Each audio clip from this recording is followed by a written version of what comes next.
दोस्तों नमस्कार। आप सभी स्वस्थ होंगे, मस्त होंगे, अपने एग्जाम की अच्छी तैयारी कर रहे होंगे। साथियों, अगर आप किसी भी ड्राइवर एग्जाम की तैयारी कर रहे हैं, आज का ये पेपर पूरा का पूरा देखना मत भूल जाना। ऐसा पेपर आपको कभी भी देखने को नहीं मिलेगा। बहुत ही शानदार पेपर आज आपके सामने मैं लेकर आया हूं, तो काफी अच्छा पेपर यहां पर आपको देखने को मिलेगा। दोस्तों, है कौन सा पेपर? केरल परिवहन विभाग परीक्षा पेपर, विस्तृत व्याख्या सहित। दोस्तों, इस पेपर में आज हम आपको वो चीजें बताने वाले हैं जिनसे आपकी जो हर एग्जाम में यहां से प्रश्न आने ही पड़ेंगे। ऐसे प्रश्न इस पेपर में है, बस आप एक बार समय निकालकर पूरा देख लेना, ताकि आपका जो ड्राइवर का एग्जाम है उसमें यहां से काफी अच्छे प्रश्न है वो आपको मिल सके। दूसरी बात यह है साथियों, अगर आप इसको पूरा देख लेते हैं और इसमें जो बताई गई बातें लिख लेते हैं किसी कॉपी में, कोई भी एग्जाम हो जाए आप देख लेना, उसमें लगभग अगर 50% सवाल इस पेपर में से आएंगे, ये मैं अनुमान लगा सकता हूं। तो आपको पूरा ये वीडियो अंत तक है, आपको जरूर देखना है। शुरू करते हैं आज का सेशन। दोस्तों, अगर आप किसी भी ड्राइवर एग्जाम की तैयारी कर रहे हैं तो आप स्टडी एट होम हमारा जो मोबाइल एप्लीकेशन है इसे डाउनलोड कर सकते हैं और हमारा जो ऑनलाइन बैच है, ऑनलाइन जो कोर्स है उसे ज्वाइन कर सकते हैं। साथ में आपको बता देता हूं, दिल्ली पुलिस ड्राइवर के लिए हमारा एक स्पेशल ऑनलाइन कोर्स है वो चल रहा है, आप उसे ज्वाइन कर सकते हैं और हमारे साथ में जुड़कर दोस्तों आप एक बेहतरीन तैयारी के साथ में एग्जाम के लिए जा सकते हैं। तो शुरू करते हैं आज का ये सेशन। पहला प्रश्न आपके सामने स्क्रीन पे आ चुका है। कमेंट सेक्शन में तुरंत जवाब देने का प्रयास करना, ज्यादा मैं समय आपको यहां पर नहीं देने वाला हूं। निम्नलिखित में से कौन सा एक सार्वजनिक सेवा वाहन नहीं है? बात आई है साथियों सार्वजनिक सेवा वाहन, यानी कि पब्लिक ट्रांसपोर्ट व्हीकल, पब्लिक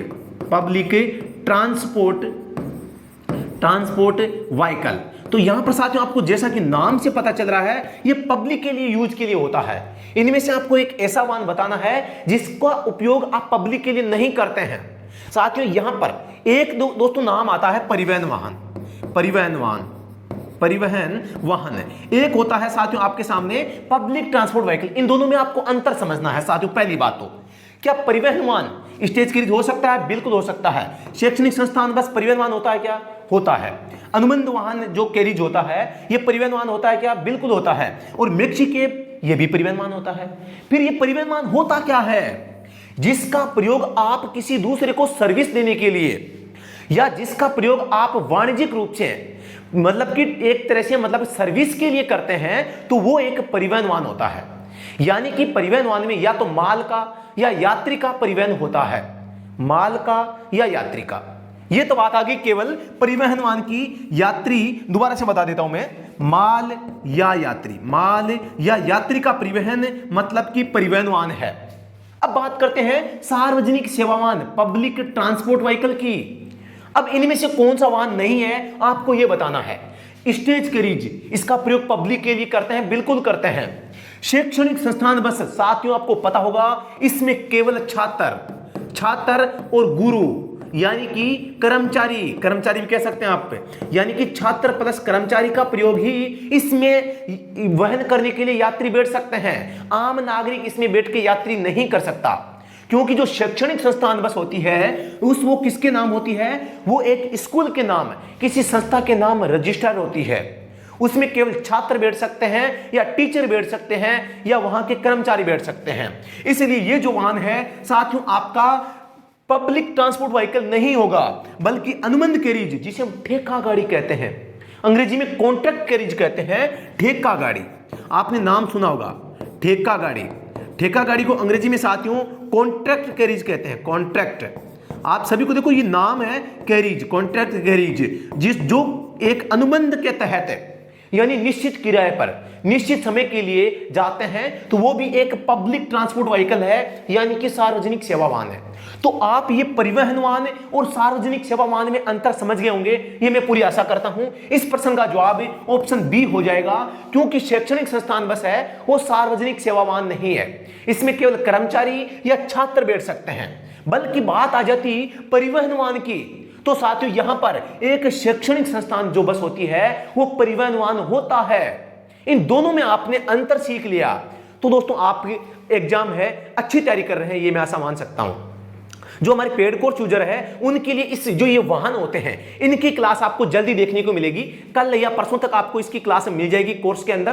दोस्तों मैं बता देता हूं, आपने कोर्स लिया है या नहीं लिया है, ये जो आपके व्हीकल की क्लास है आपको ऐप के अंदर कोर्स में क्लास संख्या 89 वाहनों की परिभाषा से संबंधित फ्री क्लास रहने वाली है। तो आप अगर दिल्ली पुलिस ड्राइवर एग्जाम की तैयारी कर रहे हैं तो वो क्लास आप देखना मत भूलें। अगला प्रश्न है, मोटर वाहन अधिनियम की किस धारा में परमिट की आवश्यकता का प्रावधान किया गया है? साथियों आपको नाम याद आता है परमिट की आवश्यकता, धारा 66 नीड यानी कि आवश्यकता होगी। किन वाहनों को आवश्यकता है, किन वाहनों को आवश्यकता नहीं है, इसके बारे में भी धारा 66 है वो उल्लेख करती है। तो आपको यह ध्यान रखना है, धारा 66 इसका सही जवाब हो जाएगा।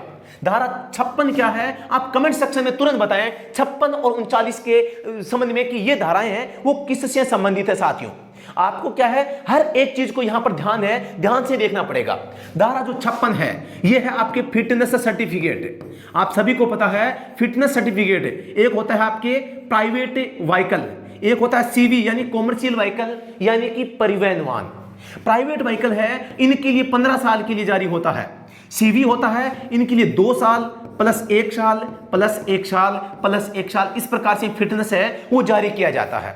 फिटनेस की बात करता हूं फॉर्म संख्या 38 में जारी किया जाता है। तो ये चीजें आपको थोड़ा सा ध्यान रखनी है। कॉमर्शियल व्हीकल में जब तक आपकी गाड़ी का फिटनेस है तब तक आरसी वैलिड है, ये भी आपको याद रखना। जब तक क्या है एफसी फिटनेस सर्टिफिकेट तब तक आरसी, ये जो आप ट्रिक है आपको याद रखना है। ये कॉमर्शियल व्हीकल के संबंध में आप याद कर लेना, जब तक एफसी तब तक आरसी, यानी जब तक एफसी जिंदा है तब तक आरसी जिंदा है। ये डूब गया तो ये भी डूब गई, ये लेके डूबती है इसको, ठीक है। तो याद रखना है धारा 39 ये आरसी का उल्लेख करती है कि कोई भी वाहन हो, चाहे आपका पीवी हो चाहे सीवी, प्राइवेट व्हीकल हो चाहे आपके कॉमर्शियल व्हीकल, आपके वाहन का आरसी होगा, ये बताती है। धारा 76 क्या बताती है ये इसके बारे में थोड़ा सा बता देता हूं मैं। प्राइवेट सर्विस व्हीकल जो होते हैं इनके लिए परमिट की व्यवस्था करता है, इनके लिए परमिट के लिए आवेदन करते हैं पीएसवी यानी कि प्राइवेट सर्विस व्हीकल के लिए। दोस्तों धारा 76 है वो प्राइवेट सर्विस व्हीकल के लिए दोस्तों यहां पर परमिट का उल्लेख करता है।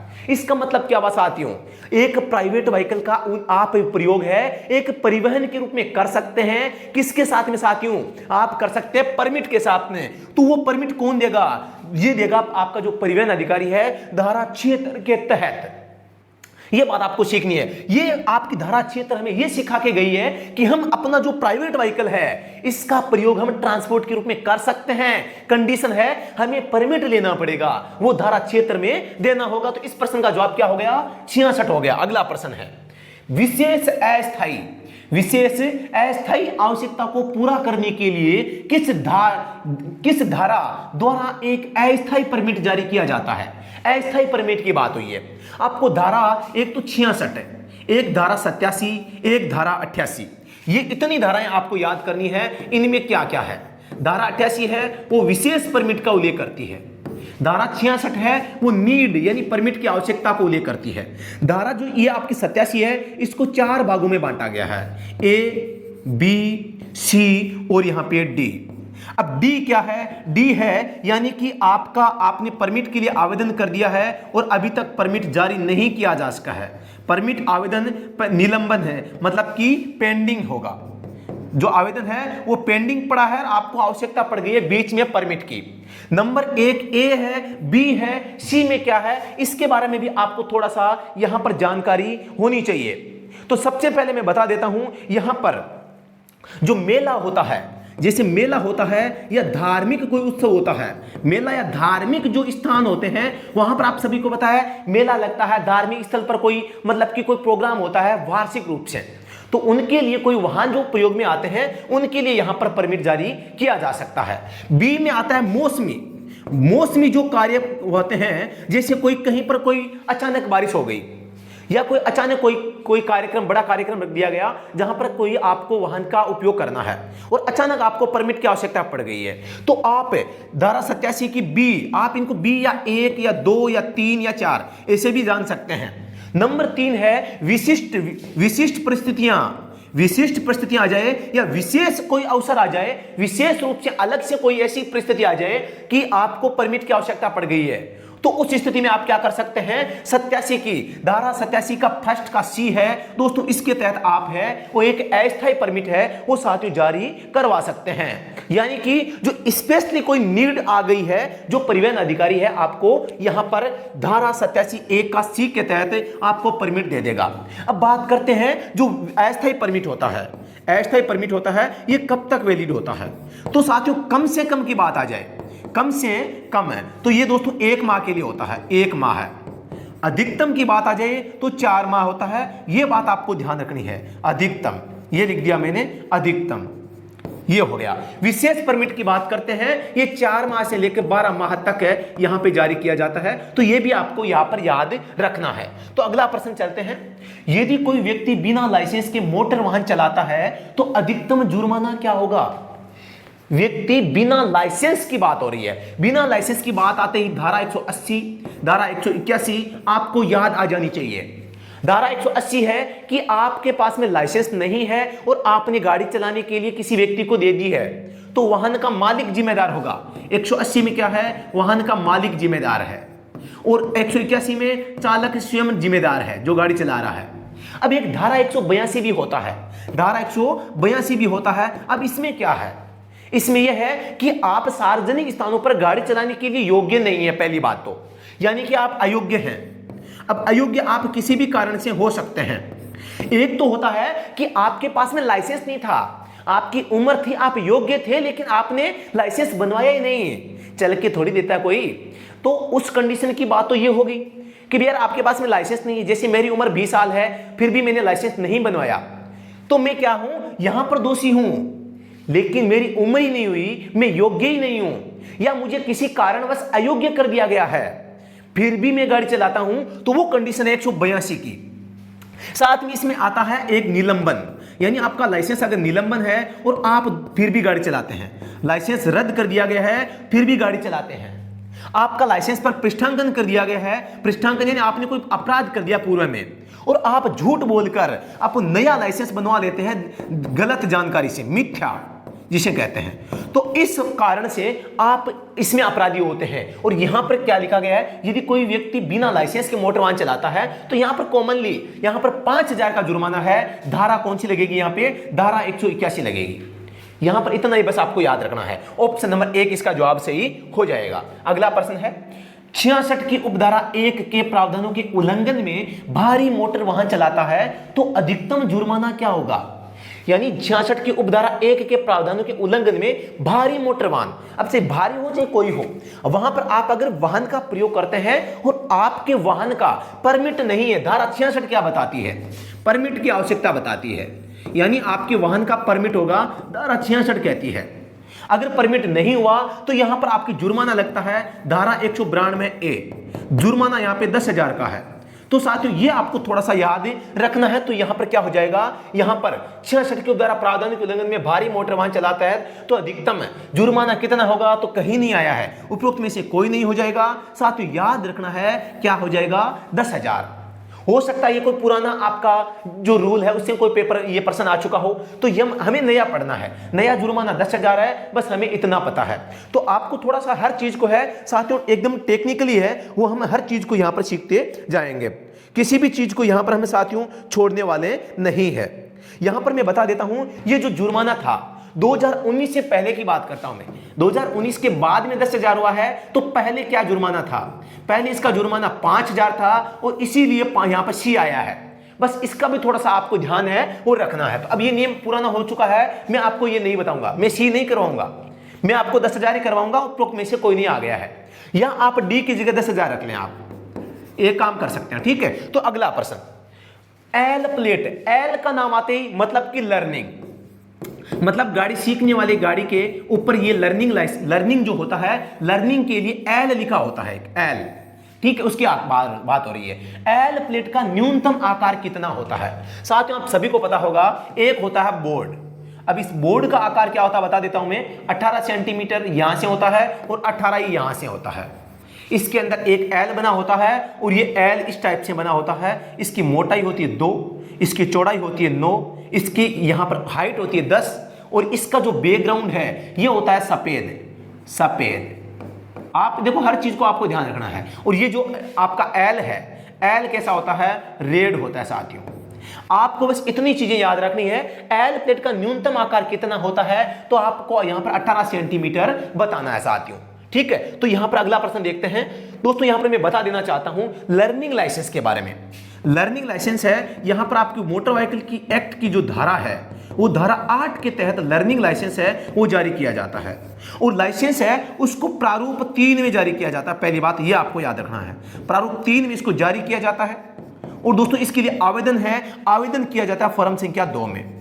आप सभी को पता होगा कि अब 2 नंबर जो फॉर्म है ये एक महारथी बन गया है। ये सभी फॉर्म का की जगह अब इसका प्रयोग किया जाता है।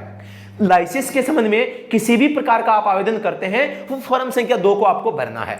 यह बात थोड़ा सा आपको याद रखना है। चाहे आप नया लर्निंग लाइसेंस बनाएं, चाहे लाइसेंस बनाएं, चाहे लाइसेंस में कोई श्रेणी ऐड करवाएं, चाहे लाइसेंस को रिन्यू करवाएं, सभी जगह फॉर्म संख्या 2 अब एक मतलब कि एक हीरो बन गया है।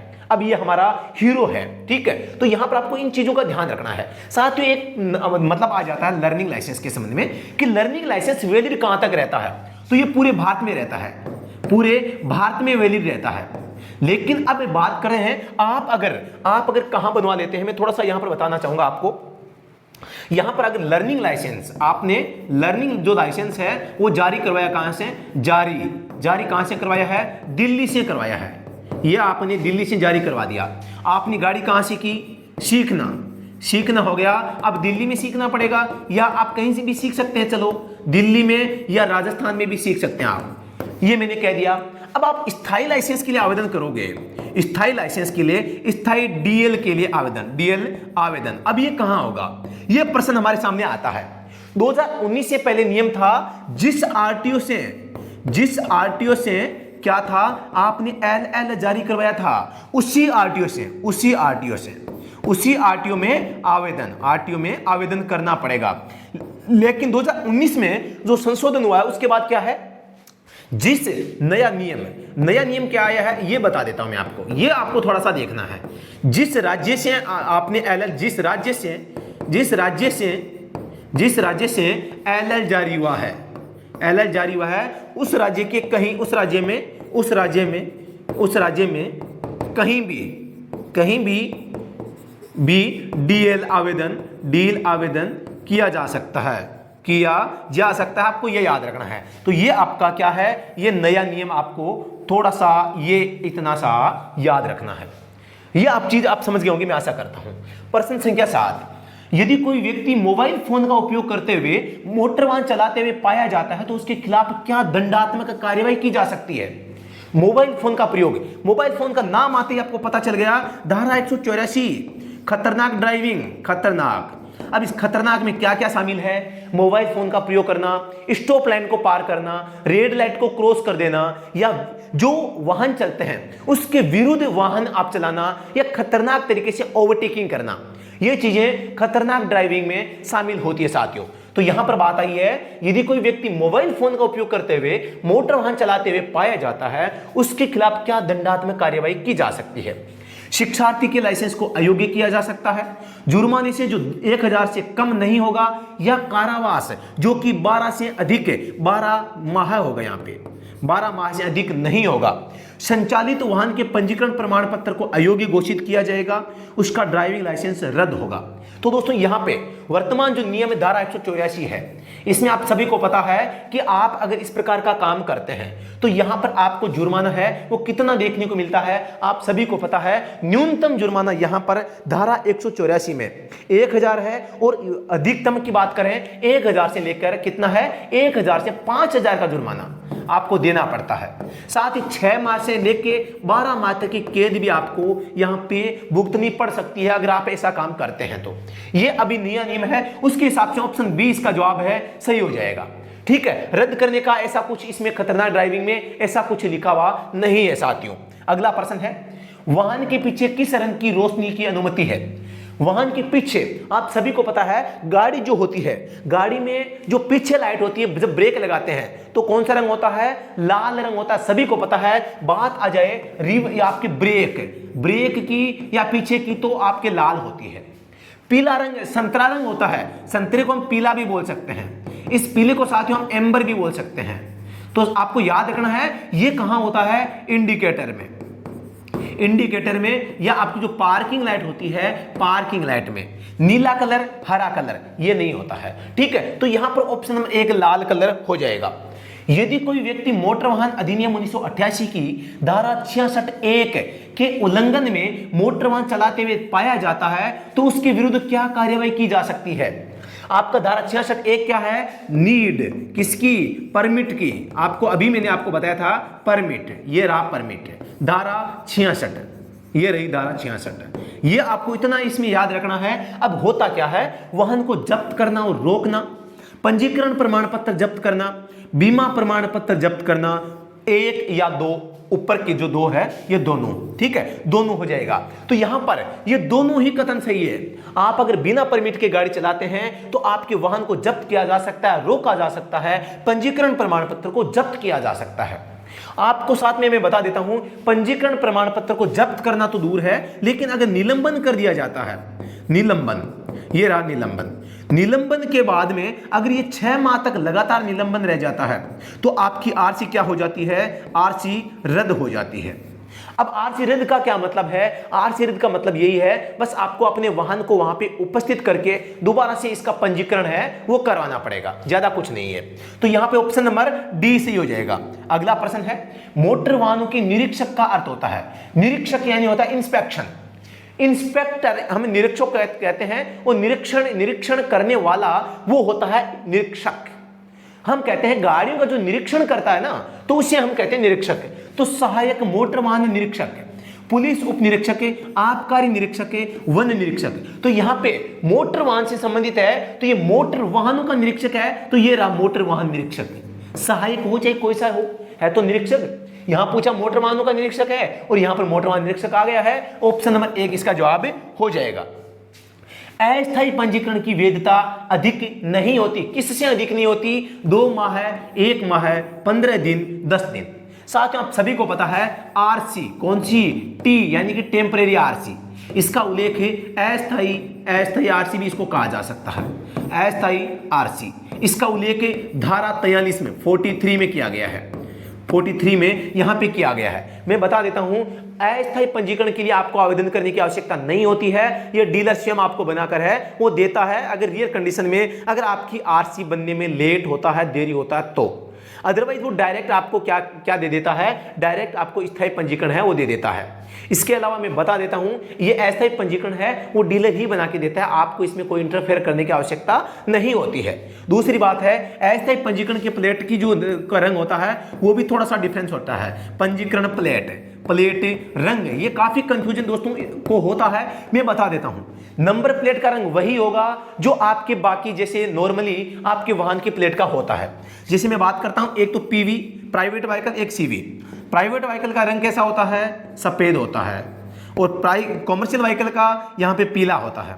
तो प्लेट का रंग तो यही होगा, लेकिन इसके ऊपर अंक और अक्षर जो लिखे जाएंगे वो रेड कलर में होंगे, बस इतना अंतर होता है, बस आप इतना है वो यहां पे याद कर लें, ठीक है। तो यहां पर हो गया अस्थायी पंजीकरण के संबंध में। दोस्तों जो अस्थायी प्रमाण पत्र होता है वो 1 माह के लिए जारी किया जाता है, 1 माह के लिए जारी किया जाता है, साथ में इसे रिन्यू नहीं करवाया जा सकता, रिन्यू नहीं करवाया जा सकता, आपको दोस्तों याद रखना है। रिन्यू करवाया जा सकता है एक कंडीशन में, जब जो निर्माता होता है, जो डीलर होता है, वो अगर इसका प्रयोग अगर बॉडी अलग पड़ी है, चेसिस अलग पड़ा है, वो निर्माण अधीन है, उस कंडीशन में केवल निर्माता और डीलर है उसको रिन्यू करवा सकते हैं, आम नागरिक इसको रिन्यू नहीं करवा सकता साथियों।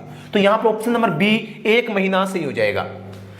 निम्नलिखित में से कौन सा क्षेत्रीय परिवहन प्राधिकरण का कार्य है, क्षेत्रीय परिवहन प्राधिकरण यानी कि RTA, यानी कि रीजनल ट्रांसपोर्ट ऑथोरिटी का नाम आ जाए। ऑथोरिटी का मतलब है उसके पास में कुछ ना कुछ पावर है, वो किसी न किसी तरह का काम करता है।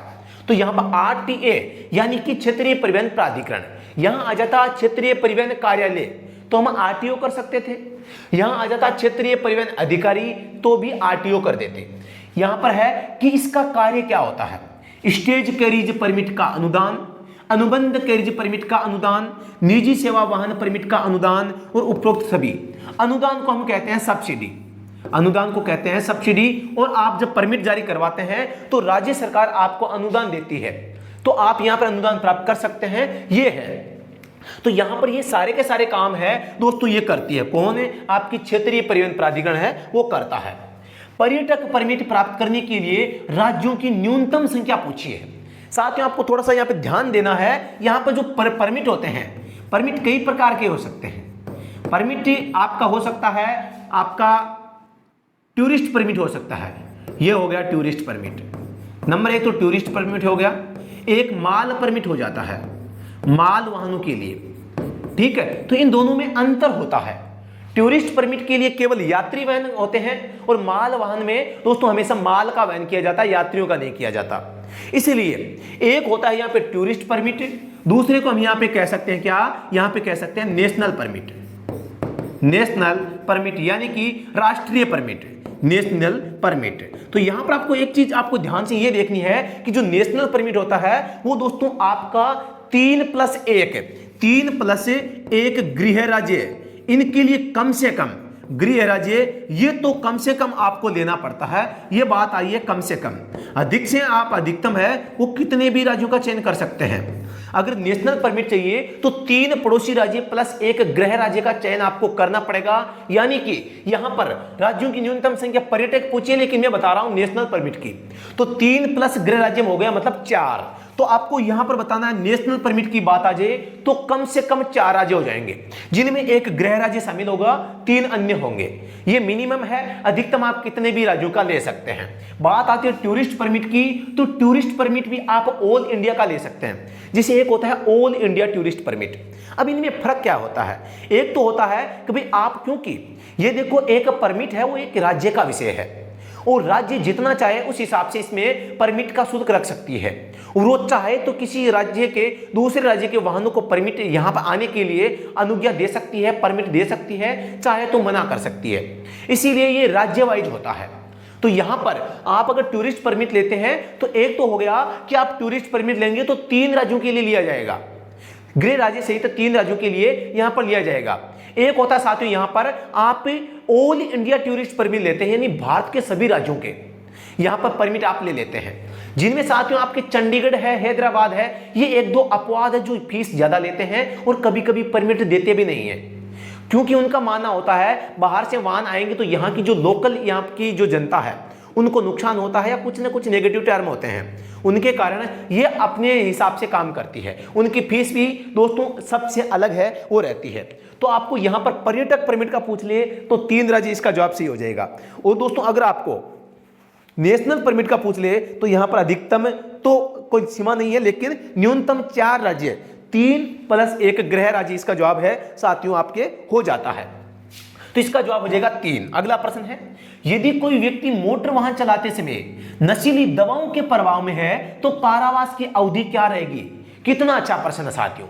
यानी यदि कोई व्यक्ति मोटर वाहन चलाते समय मतलब शराब पी रखी है, बात सीधी यहां आ जाती है ना, शराब पीकर गाड़ी चलाना धारा 185 के तहत अपराध है, जिसमें यहां पर आपको 30 mg किसमें 100 ml में, अगर 100 ml क्या है? ब्लड है साथियों, और ये क्या है? यहाँ पे एल्कोहल है, एल्कोहल है। तो आपको यहाँ पर थोड़ा सा ये ध्यान देना है, यहाँ पर मिलीग्राम है और ये मिलीलीटर है, यही से कंफ्यूज करते हैं हमें। mg और ml में ये फर्क होता है, आपको याद रखना है। तो यहां पर अगर आप ऐसा काम करते हैं तो क्या होगा? यहां पर आपको पता है पहली बार में 10,000 का जुर्माना प्लस में 6 माह की कैद का प्रावधान है। जुर्माना इसमें लिखा नहीं है, केवल 6 माह आ गया है। अगला प्रश्न, योग्यता परीक्षण करने के लिए अधिकृत व्यक्ति कौन है? योग्यता परीक्षण है, यानी आप लाइसेंस के लिए आवेदन करते हैं, आप योग्य है या नहीं है, इसका निर्धारण कौन करेगा साथियों? यहां पे लाइसेंसिंग प्राधिकरण है, जो लाइसेंस जारी करता है वो प्राधिकरण आपकी योग्यता के बारे में बताएगा। पर्यटक मोटर कैब के अलावा पर्यटक वाहनों का जीवन काल क्या होता है? जीवन काल की बात करते हैं। यहां पर एक तो होता है मोटर कैब एक तो हो गया मोटर कैब, एक हो गया अन्य वाहन। इन दोनों के लिए दोस्तों, अन्य वाहनों के लिए अगर आप कौन सा पर्यटक परमिट प्राप्त करना चाहते हैं, पर्यटक परमिट प्राप्त करना चाहते हैं तो दोस्तों यहां पे अवधि के बारे में उल्लेख आया है। मोटर कैब को 9 साल पुराना होने तक आपको यहां पर परमिट दिया जा सकता है। अन्य वाहन 8 साल है, कई बार पढ़ चुके हैं, ज्यादा टाइम देने की आवश्यकता यहां पे नहीं है। मोटर कैब के अलावा आया है तो 8 वर्ष इसका जवाब हो जाएगा। यदि कोई व्यक्ति धारा 39 के प्रावधान के उल्लंघन में मोटर कार चलाता है तो न्यूनतम दंड क्या है? धारा 39 क्या कहती है? कोई भी वाहन का आप प्रयोग करेंगे तो यहां पर आपको आरसी चाहिए होगी। धारा 39 से आवश्यकता के बारे में बताता है, यानी आपको किसकी आवश्यकता है? आपको आवश्यकता है आरसी की। इसके बगैर आप गाड़ी नहीं चला सकते। अगर आप इस धारा 39 का उल्लंघन करते हैं, धारा 39 का, तो आपके ऊपर धारा 192 में लगती है। धारा 192 में कितना उल्लंघन करती है? यहां पर 2000 से लेकर दोस्तों 5000 तक का जुर्माना यहां पर इसमें प्रावधान इसका किया गया है। तो आपको इन चीजों का ध्यान रखना है। तो न्यूनतम दंड की बात आई है तो यहां पर न्यूनतम दंड 2000 रुपए यहां पर हो जाते हैं। तो ये चीजें आपको ध्यान रखनी है। यहां पर दोस्तों धारा 39 क्या है? नीड बताती है, नीड यानी कि आवश्यकता। धारा 40 क्या कहती है? वेयर, WHERE यानी कहां पर बनाएंगे। धारा 41 कहती है हाउ यानी कैसे बनेगा, आप कैसे बनाएंगे। तो इस प्रकार से है, मतलब कि वर्णन किया गया है आरसी के बारे में। तो ये धाराएं भी आपको थोड़ा सा ध्यान रखनी है कि कौन सी धारा का उल्लेख यहां पे बात आई है, कौन सी धारा का जिक्र हो रहा है। परिवहन वाहनों के लिए न्यूनतम शैक्षणिक योग्यता का नहीं होगी। साथियों आप सभी को पता, जैसी शैक्षणिक योग्यता सब आ जाए, शैक्षणिक योग्यता तो धारा 9 आपको याद आ जानी चाहिए। धारा 9 में शैक्षणिक योग्यता का उल्लेख किया गया है और यह लिखा गया है किसी भी प्रकार के लाइसेंस के लिए कोई भी शैक्षणिक योग्यता है वो बाकी बाध्यता नहीं होगी। आप चाहे अंगूठा छाप हैं, चाहे अनपढ़ हैं, आप लाइसेंस बनवा सकते हैं। आपका काम है गाड़ी चलाना, यहां पर पढ़ना लिखना नहीं है। लेकिन एक कंडीशन भी है, आप यहां पर आवेदन तो कर सकते हैं, लेकिन पास या डीएल आपको तभी जारी किया जाएगा जब आप उसमें जो यातायात संकेत, नियम, road rule, driving rule regulations है, इन सबको आप पास कर लेते हैं, ड्राइविंग का टेस्ट आप पास कर लेते हैं, तभी जाके आपको डीएल है वो जारी किया जाएगा। तो यहां से लगभग जो व्यक्ति किसी न किसी भाषा को पढ़ लिख सकता है वही इसमें आसानी से पास हो सकता है। यहां पर बात आई है न्यूनतम शैक्षिक योग्यता की, तो परिवहन वाहन चलाने के लिए ड्राइविंग लाइसेंस का नवीनीकरण इसमें भी आवश्यकता नहीं होती, चाहे रिन्यू करवाओ चाहे कुछ ही कराओ। परिवहन वाहन के दूसरे वर्ग को जोड़ना तो भी आवश्यकता नहीं होती है। परिवहन वाहन के अलावा अन्य वाहन चलाने के लिए ड्राइविंग लाइसेंस का नवीनीकरण तो भी आवश्यकता नहीं है। मतलब कि ये सभी क्या हो जाएंगे? सभी गलत हैं, इनमें से कोई नहीं ऑप्शन हो जाएगा। स्पीड गवर्नर की आवश्यकता क्या है? साथियों यहां पे काफी कंफ्यूज होते हैं। इस स्पीड गवर्नर का नाम देखते ही आप कहोगे सर आपने तो कहा था कि गवर्नर का प्रयोग यहां पे डीजल में, पेट्रोल में, वैसा नाम आया था, आज आपने बता दिया स्पीड गवर्नर का इनमें से, ये तो नया मामला आ गया। तो साथियों डरना नहीं है, रुकना नहीं है, थकना नहीं है, आपको सीखना है। सीखना नहीं है तो राज सर की क्लास देख लेना। राज सर आप सीखेंगे नहीं तो भी सिखा के छोड़ेंगे। आप मेरी बस आवाज सुन लेना कान खोल के, कान पूरे खुले होनी चाहिए, और राज सर की क्लास देख लेना, आपको अपने आप याद होगा, ये मैं वादा करता हूं। हमारी आदत है एक स्थानीय भाषा में, एक सरल भाषा में आपको हर एक चीज को समझाना। तो यहां पर बात आई है स्पीड गवर्नर की। ये तो हो गया भैया स्पीड गवर्नर। क्या हो गया? Speed governor. एक नाम आता है केवल गवर्नर। अब दोस्तों ये गवर्नर है, जो आप राज्यपाल जो होता है उसको भी गवर्नर बोलते हैं, वो राज्यपाल नहीं है, ये गवर्नर है। गवर्न करना यानी कि एक नेतृत्व करना किसी चीज का लीडर बनना, लीडरशिप, नेता बनना, जैसा आप बनते हैं। बनते हो क्या? चलो कोई बात नहीं, कमेंट सेक्शन में बताना आप नेतागिरी करते हैं नहीं करते हैं, ठीक है। तो यहां पे स्पीड गवर्नर में क्या अंतर आप समझ गए क्या? मैं बता देता हूं। गवर्नर का काम होता है इंजन जो होता है, इंजन को लोड के अनुसार, लोड भार के अनुसार या स्पीड के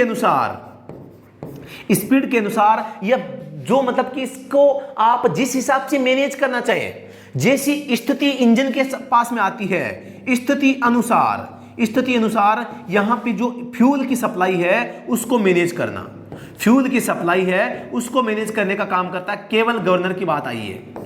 ये तो बात आई है केवल गवर्नर की। ये काम करता है जैसे माना कि आपके इंजन की स्पीड अचानक बढ़ गई है, बढ़ानी है, मतलब क्या हुआ? फ्यूल की सप्लाई थोड़ी सी बढ़ानी है, ठीक है, पेट्रोल वाहनों की बात आ रही है तो जैसे स्पीड बढ़ाएंगे तो वहां पे गवर्नर क्या करेगा, एयर जो फ्यूल का मिक्सचर है उसको थोड़ा बढ़ा देगा, क्योंकि स्पीड बढ़ेगी तो गाड़ी को फ्यूल की अधिक मात्रा में अधिक पावर जनरेट करनी पड़ेगी। अधिक पावर के लिए हम थोड़ा सा मिक्सचर है उसको बढ़ा देंगे, गति कम करी मतलब कि अनुपात घटा देंगे। यही काम है वो इंजन की स्पीड लोड के अनुसार, जैसे गाड़ी चढ़ान पे चढ़ रही है, लोड ज्यादा पड़ेगा तो वहां पे फ्यूल की सप्लाई बढ़ा देगा।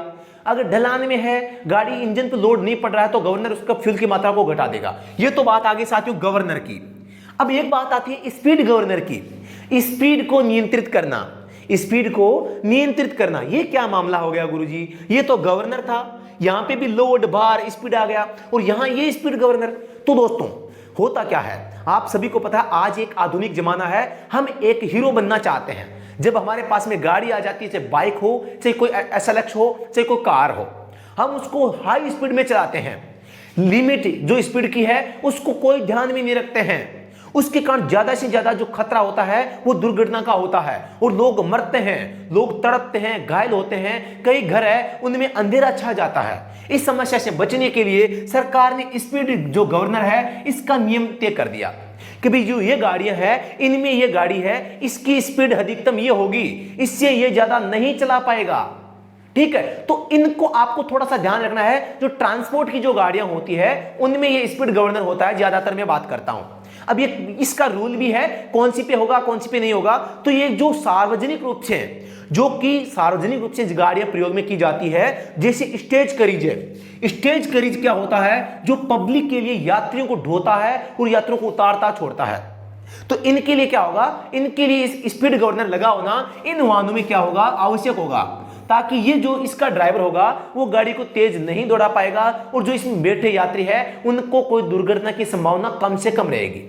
इनकी एक लिमिट बांध दी जाती है कि भैया आपकी गाड़ी 80 kilometre per hour 80 kilometre per hour से ज्यादा की स्पीड पर नहीं चलेगी तो नहीं चलेगी।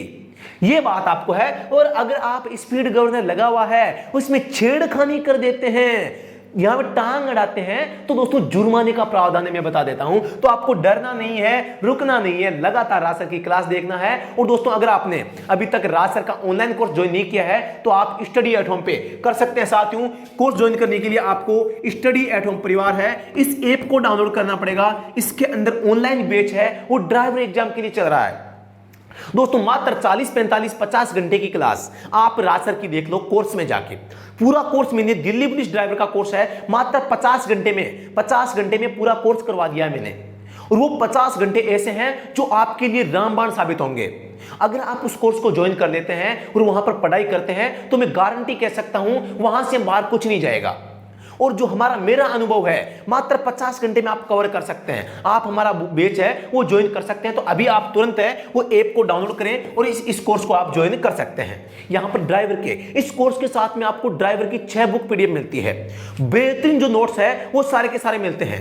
ड्राइवर भर्तियों में पुराने जो पेपर है वो सारे के सारे सोल्व के साथ में मिलते हैं। उनका वीडियो सॉल्यूशन मिलता है, उनका एक कलेक्शन मिलता है एग्जाम रिव्यू बुक के नाम से। हम एक बेस्ट वन लाइनर भी हमारा चलता है जो ऐप के अंदर मौजूद है, जो आपको मिल जाता है। तो ये सारी चीजें आपको ऐप के अंदर मिल जाती है। साथ में आपको कोर्स के साथ में टेस्ट सीरीज है वो आपको फ्री मिलती है। तो ये भी आपको ध्यान रखना है। अगले प्रश्न पे चलते हैं। मोटर वाहन, इसका आंसर तो बता दिया ना मैंने, हाँ बता दिया। मोटर वाहन विभाग का प्रमुख कौन होता है? मोटर वाहन विभाग का एक होता है प्रशासनिक प्रमुख, एक होता है मंत्रालय का प्रमुख। तो यहां पे बात हो रही है मोटर वाहन विभाग। तो विभाग का प्रमुख होता है जो प्रशासनिक मुखिया होता है। वो प्रशासनिक मुखिया यहां पे होता है कौन है? जो कमिश्नर जो होता है। ट्रांसपोर्ट डिपार्टमेंट में सबसे बड़ा व्यक्ति कौन होता है? कमिश्नर होता है, यानी कि परिवहन आयुक्त। इसी आयुक्त को ही हम क्या बोलते हैं? कमिश्नर बोलते हैं। आपको पता होगा, ऑप्शन बी सही हो जाएगा। अमान्य कैरिज यानी कि इनवैलिड कैरिज, इनवैलिड व्हीकल, नाम से पता चल गया होगा आपको, का अर्थ है एक मोटर वाहन जिसे विशेष रूप से उपयोग के लिए डिजाइन किया गया है। सभी को पता है इसको शारीरिक अक्षमता विकलांग व्यक्तियों के लिए बनाया गया है, लेकिन 2019 के बाद में इसमें परिवर्तन कर दिया गया है। पहले इसे असक्त वाहन या अमान्य कैरिज या इनवैलिड कैरिज कहते थे। अब इसका नाम है वो अडेप्टेड व्हीकल कर दिया गया है। अडेप्टेड व्हीकल, यह आपको याद रखना है। अनुकूलित यान, अनुकूलित यान, अनुकूल किया जाता है, अनुकूलित यान, या मैं कहूं आपके यहां पे रूपांतरित यान। तो ये शब्द इसी के हैं, रूपांतरित यान। तो आपको याद रखना है कि ये नाम किसके हैं। ठीक है, तो अगले प्रश्न पे चलते हैं। ऑप्शन नंबर 1 से ही आ जाएगा। फाइनेंसर से अनापत्ति प्रमाण पत्र की आवश्यकता होती है। बात आ गई है अनापत्ति। यहां पे इस अनापत्ति का मतलब होता है एनओसी, नो ऑब्जेक्शन सर्टिफिकेट। यहां पे है वाहन का परिवर्तन, अनापत्ति प्रमाण पत्र जारी करना, यह भी एनओसी होता है। यह काम क्या मामला होगा गुरुजी? वाहन का एक वर्ग से दूसरे वर्ग में परिवर्तन करना, उपरोक्त सभी। अब इसका सही जवाब होगा साथियों उपरोक्त सभी। अब आप कहोगे सर ये क्या मामला हो गया? एनओसी के लिए एनओसी, ये क्या मामला है? तो यहां पर दोस्तों मैं बता देना चाहता हूं, फाइनेंसर का नाम आया है, यानी आपने अपनी गाड़ी को गिरवी रख रखा है। किसके पास में? फाइनेंसर के पास में। आपने उनसे लोन लिया है।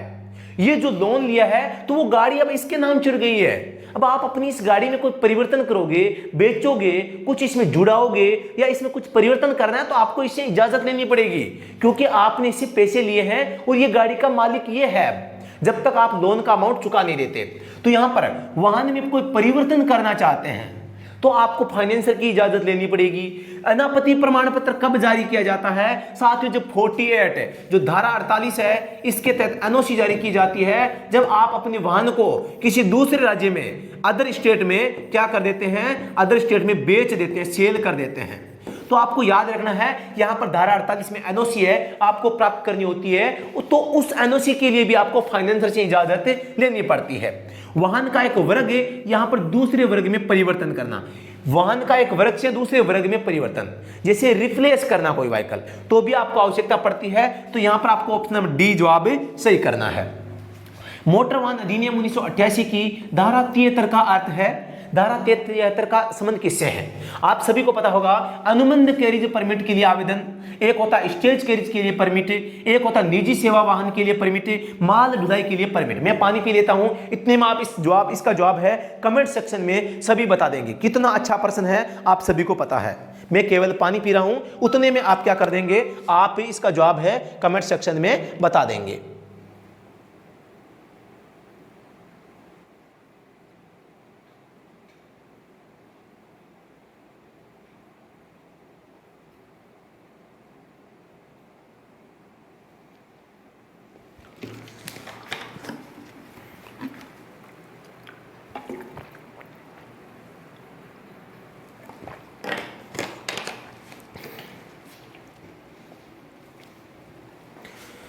तो यहां पर पूछा क्या साथियों? यहां पर पूछा है अनुबंध कैरिज, स्टेज कैरिज, निजी सेवा वाहन, माल ढुलाई परमिट।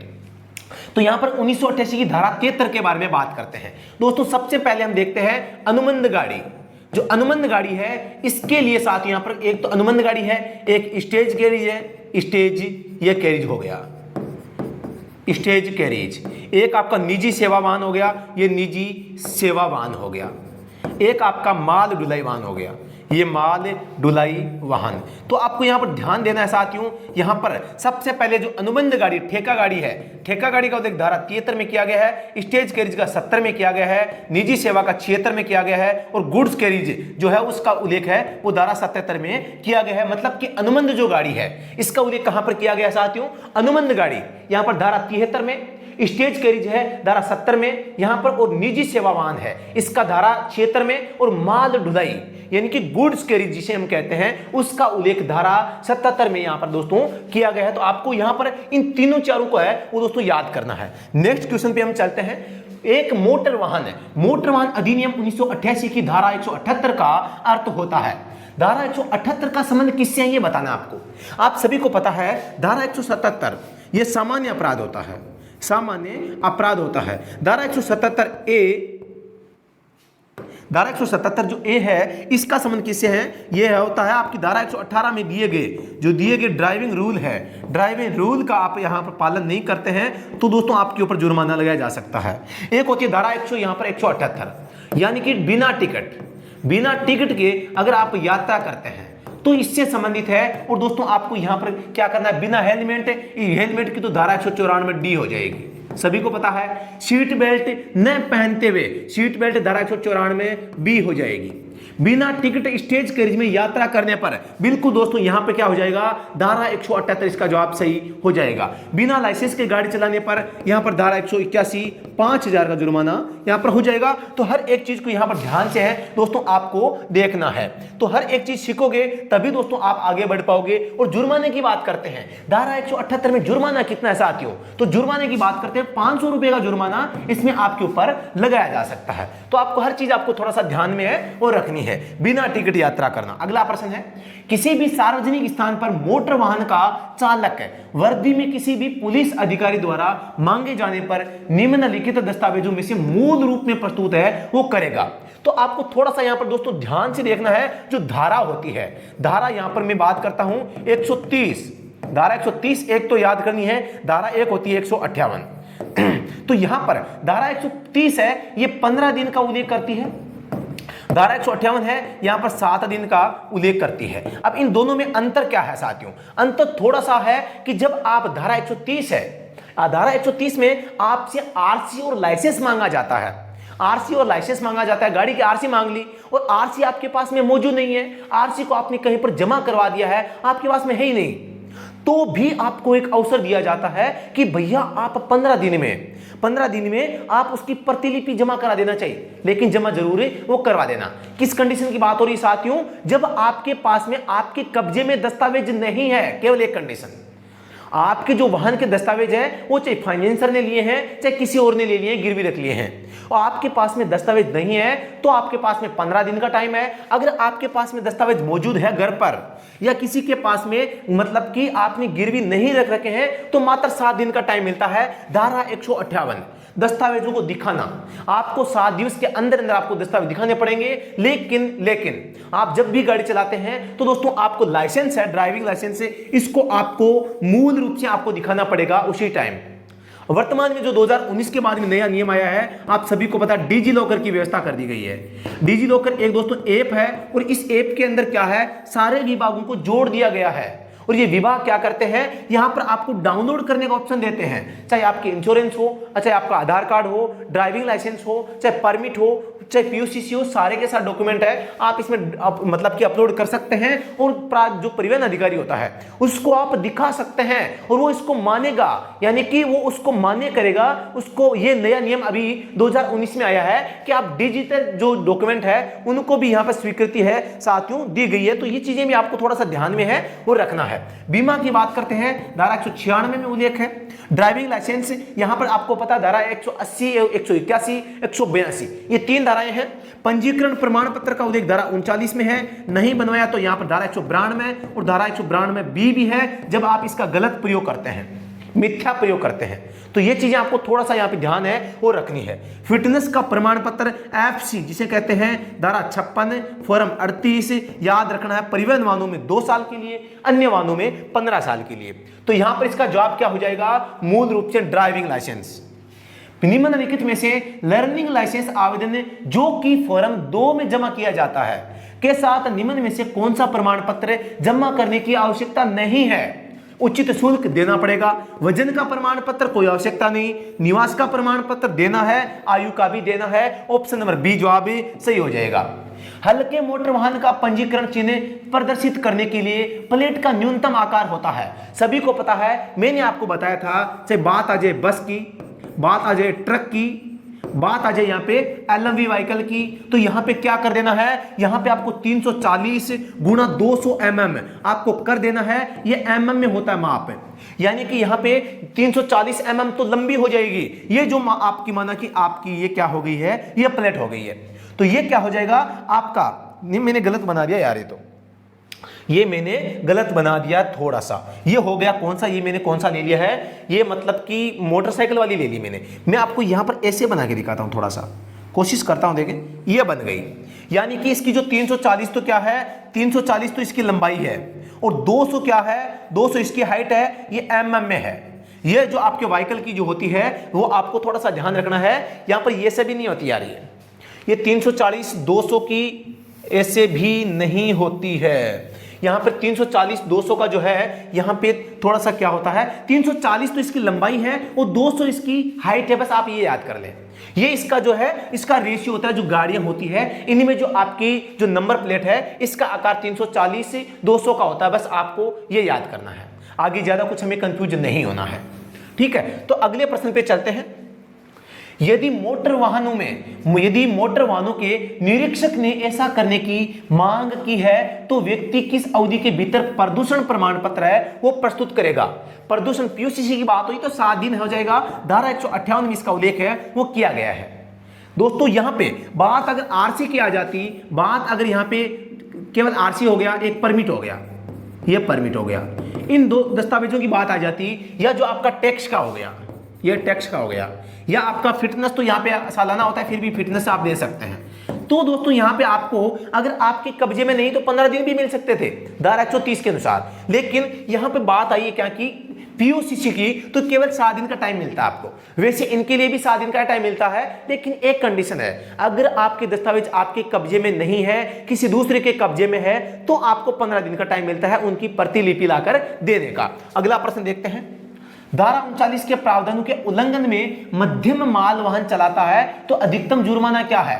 धारा 39 के प्रावधानों के उल्लंघन में बात हो रही है। साथियों आपको यहां पर ध्यान किसका रखना है, यहां पे आरसी नहीं है, अब वो चाहे आपका हल्का वाहन हो, चाहे आपका मध्यम वाहन हो, चाहे भारी वाहन हो, वाहन चाहे कोई सा भी हो, लेकिन अगर आरसी नहीं है तो उल्लंघन होगा। कौन सी धारा का होगा, धारा 192 का उल्लंघन यहां पे होने वाला है। धारा 192 में क्या कहती है, धारा 192 में यह कहती है कि आपकी आरसी नहीं है, आप आरसी नहीं बनवाते हैं तो आपका जुर्माना आपके ऊपर 2000 से लेके 5000 तक का लगाया जा सकता है। ये थोड़ा सा आपको देखो ये क्रिटिकल मामला है, आपको इन चीजों का ध्यान है वो रखना पड़ेगा कि भी एक धारा आपको दोस्तों 192 में ए भी होते, सॉरी धारा 192 में बी भी होता है। धारा 192 में बी क्या होता है, जब आप अपनी जो मतलब कि आरसी होता है, इस आरसी का आप गलत प्रयोग करते हैं, मिथ्या प्रयोग करते हैं, झूठा प्रयोग करते हैं, तो दोस्तों यहां पर धारा 192 में जो बी है इसके तहत कितना जुर्माना होता है, 5 गुना जुर्माना। आपका जो टैक्स होता है उस टैक्स का 5 गुना जुर्माना यहां पर आपको भरना पड़ता है। ये थोड़ा सा आपको यहां पर ध्यान है वो देना है। तो यानी कि आप अगर किसी भी प्रकार से आरसी का गलत प्रयोग करते हैं, गलत तरीके से बनवा लेते हैं या उसका मिथ्या प्रयोग करते हैं तो यहां पर जुर्माना अलग है, और एक केवल आरसी के बगैर आप वाहन का प्रयोग करते हैं वो एक अलग मैटर है। तो यहां पर आपको साधारण से आरसी का पूछ लिए तो दोस्तों यहां पर आपको क्या करना है, यहां पर आपको धारा 192 में ही सही इसमें करना है। तो यहां पर 2000 से 5000 जुर्माना हो जाएगा तो हो जाएगा। अब इसमें अधिकतम पूछा साथियों, अधिकतम पूछा है तो 5000 हो जाएगा। वाहन के वर्ग की पहचान के लिए किन मापदंडों की जांच की जानी है, जिसको चेक करके आप किसी वाहन को हल्के मोटर वाहनों के रूप में पहचान सकते हैं। अब दोस्तों यहां पर आपको मजा आएगा।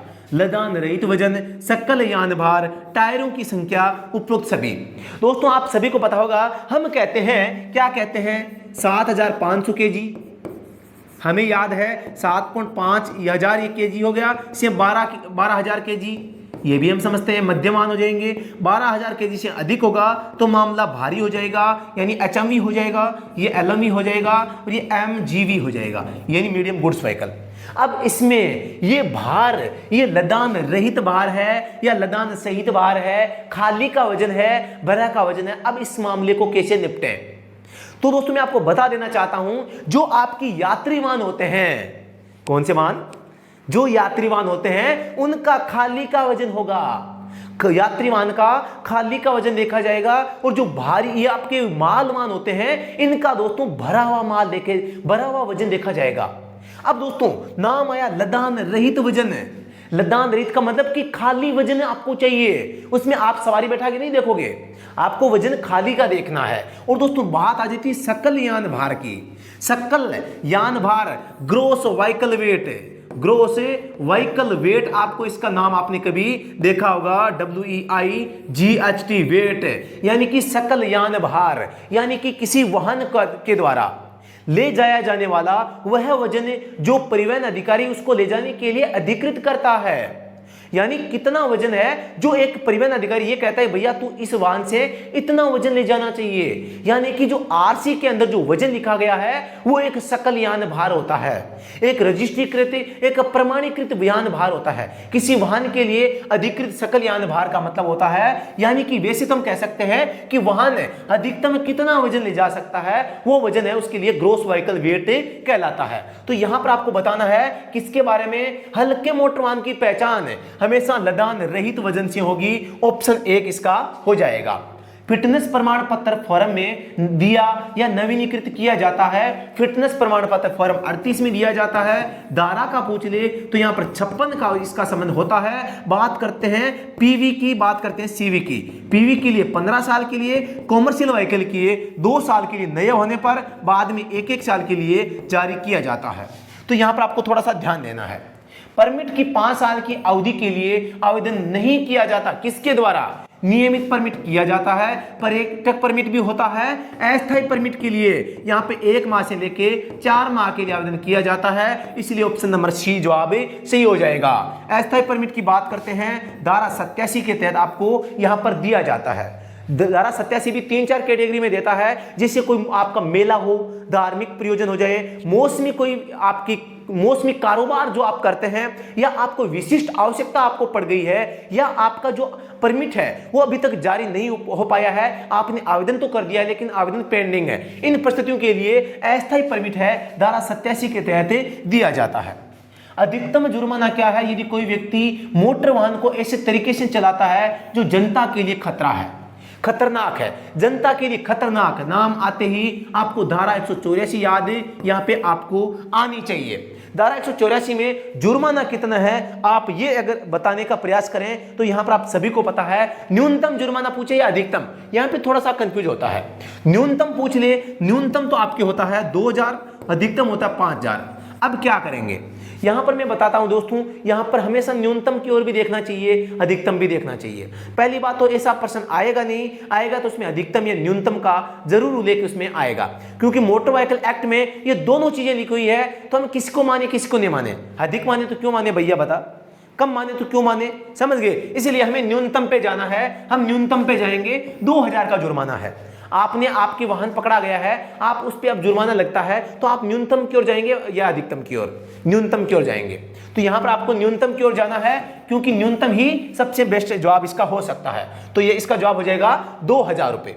अगला प्रश्न है, स्वास्थ्य परीक्षण करने के लिए अधिकृत व्यक्ति कौन है, वर्दी में एक पुलिस अधिकारी, आबकारी विभाग, वन विभाग, उपरोक्त में से कोई नहीं। तो एक वर्दी में जो एक पुलिस अधिकारी होता है वो आपके यहाँ पे किसका स्वास्थ्य का परीक्षण कर सकता है। स्वास्थ्य का परीक्षण करने के लिए यहाँ पे धारा 203 है वो वैलिड होती है। वो क्यों किया जाता है, धारा 185 में अगर आप शराब पीकर गाड़ी चलाते हैं और किसी पुलिस अधिकारी को संशय होता है, वो तो या तो यहाँ पे वो ऑन स्पॉट ये कह देगा आप शराबी है, आप मान गए तो ठीक है, मान गए, और आप यहाँ पे धारा 185 के तहत 10,000 रुपये आप दे देते हैं चुपचाप, वो भी 2-2 के 5 नोट दे देते हैं, तो कोई बात नहीं है। आप दादागिरी करते हैं तो फिर आपको 6 माह की कैद का भी हो सकता है, और आपका ये टेस्ट किया जाएगा स्वास्थ्य परीक्षण धारा 203 के तहत। कौन करेगा, वर्दी में एक पुलिस अधिकारी है वो इसके लिए अधिकृत होता है। केंद्रीय मोटर वाहन नियम 1989 के नियम 4 में उल्लिखित कोई भी दस्तावेज प्रस्तुत करने में सक्षम नहीं है तो पते और आयु के प्रमाण पत्र के लिए स्वीकार किया जा सकता है। दोस्तों अगर आपके पास में कोई भी डॉक्यूमेंट नहीं होता है तो भी आप है अपना डीएल बनवा सकते हैं, लाइसेंस बनवा सकते हैं। किसके बिहाफ पे, एक शपथ पत्र आपको देना पड़ेगा। शपथ पत्र वो किससे होगा ये आप यहाँ पे देख सकते हैं। कार्यपालक दंड अधिकारी जिसे हम जुडिशियल जो मजिस्ट्रेट बोलते हैं वो होता है। प्रथम श्रेणी का न्यायिक मजिस्ट्रेट ये भी हो सकता है। एक शपथ पत्र एक नोटरी पब्लिक के द्वारा भी आप लेकर प्रस्तुत कर सकते हैं। डी जवाब सही हो जाएगा। एक मोटर वाहन के स्वामित्व है यानी कि मालिकाना हक के हस्तांतरण के लिए आवेदन अंतरण करने वाले के द्वारा किया जाएगा। आवेदन अंतरण करने वाला मतलब कि अंतरण करवा जो रहा है, जो बेच रहा है। या फॉर्म 32, 31, 30, 29 आप सभी को पता है जो बेचने वाला होता है वो 29 में ये सूचना देता है कि भैया मैंने वाहन को बेच दिया है। 30 में बेचने वाला और खरीदने वाला, इन दोनों के संयुक्त रूप से यहाँ पे ये फॉर्म भरा जाता है जिसके तहत आपका नाम हस्तांतरित कर दिया जाता है। तो आपको थोड़ा सा याद रखना है, ऑप्शन नंबर कौन सा हो जाएगा, डी हो जाएगा। दिशा सूचक रंग क्या होता है, इंडिकेटर की बात हो रही है दोस्तों। मैंने आपको बताया था एम्बर को हम यहाँ पे पीला भी कह सकते हैं और यहाँ पे इसको क्या कह सकते हैं, यहाँ पे इसको संतरा कलर भी बोल सकते हैं, संतरा रंग, यहाँ पे ऑरेंज भी बोला जा सकता है। तो आपको डरना नहीं है, ये सभी एक ही खेत की मूली है, लेकिन सबसे बड़ा कौन, सबसे महान कौन, यहाँ पे सबसे महान एम्बर होता है। आप कहेंगे सर पीला आ गया एम्बर कैसे, तो एम्बर जो है इसको सबसे अच्छा कलर, देखो मैं आपको बताता हूं, जो भूरा है उसको भी हम पीला कह सकते हैं, जो संतरा होता है उसको भी पीला कह देते हैं, ऑरेंज होता है उसको भी पीला कह देते हैं। पीला, भूरा, संतरा, ये जो है इनमें अंतर क्या है फिर, तो जो एक्चुअल में कलर होता है वो यहाँ पे एम्बर कलर होता है। एम्बर कलर एक कलर का कोड है जिसको हम एम्बर कहते हैं, जैसे पीले को पीला कहते हैं ना, उसी पीले से मिलता जुलता जो कलर है वो एम्बर होता है। इसीलिए एम्बर को सबसे अच्छा जवाब माना जाता है। अगर पीला एम्बर ना आकर पीला आ जाता है तो हम पीले को भी कर सकते हैं, संतरा कलर भी बोल सकते हैं, ऑरेंज कलर भी बोल सकते हैं, लेकिन प्राथमिकता एम्बर को देनी पड़ेगी। अगला प्रश्न है, मोटर वाहन की अधिकतम चौड़ाई कितनी हो सकती है। मोटर वाहन की अधिकतम चौड़ाई किसी रोड पे चलने के लिए 2.6 मीटर है, अधिकतम चौड़ाई हो सकती है। मोटरसाइकिल के में उपयोग किया जाने वाला सुरक्षा उपकरण कौन सा होता है, आप सभी को पता है। यहां पर मोटरसाइकिल में हेलमेट की बात आ जाती, हेलमेट की बात आ जाती तो हम जाते कहां पे, धारा 129 बट्टा धारा 194 डी, जुर्माना यहां पे 1000 का, ठीक है। अब यहां पर बात करते हैं, यहां पर मोटरसाइकिल में सुरक्षा उपकरण की, हेलमेट तो आ गया, तो इस उपकरण की बात आ जाती है धारा 128 में। तो आपको याद रखना है धारा 128 है वो मोटरसाइकिल पर पीछे बैठने के लिए जो यात्री होते हैं उनके लिए सुरक्षा के मानक है, उनके संबंध में बात करती है। तो धारा 128 पीछे बैठने के लिए हैंड ग्रिप है, यानी कि एक ऐसा ग्रिप लगा होगा जो पीछे यात्री बैठा है वो उसको पकड़ सके। अगले प्रश्न पे चलते हैं, क्वाड्रीसाइकिल में कितने पहिए होते हैं। क्वाड्रीसाइकिल, एक पहिया, दो पहिया, दो छोटे पहिए, ताकि गाड़ी डूले नहीं, सीधी चलती रहे। क्वाड्रीसाइकिल में 4 पहिए होते हैं संतुलन के लिए। नए पंजीकरण चिन्ह के असाइनमेंट के लिए आवेदन पर पत्र होना चाहिए। नया पंजीकरण चिन्ह, असाइनमेंट, बात आ गई है, तो बात आ गई है सीधी की सीधी धारा 47, अदर स्टेट नाम आ गया है। अब ये अदर स्टेट 47 क्या मामला है गुरुजी बता दो, तो यहां पर बता देता हूं।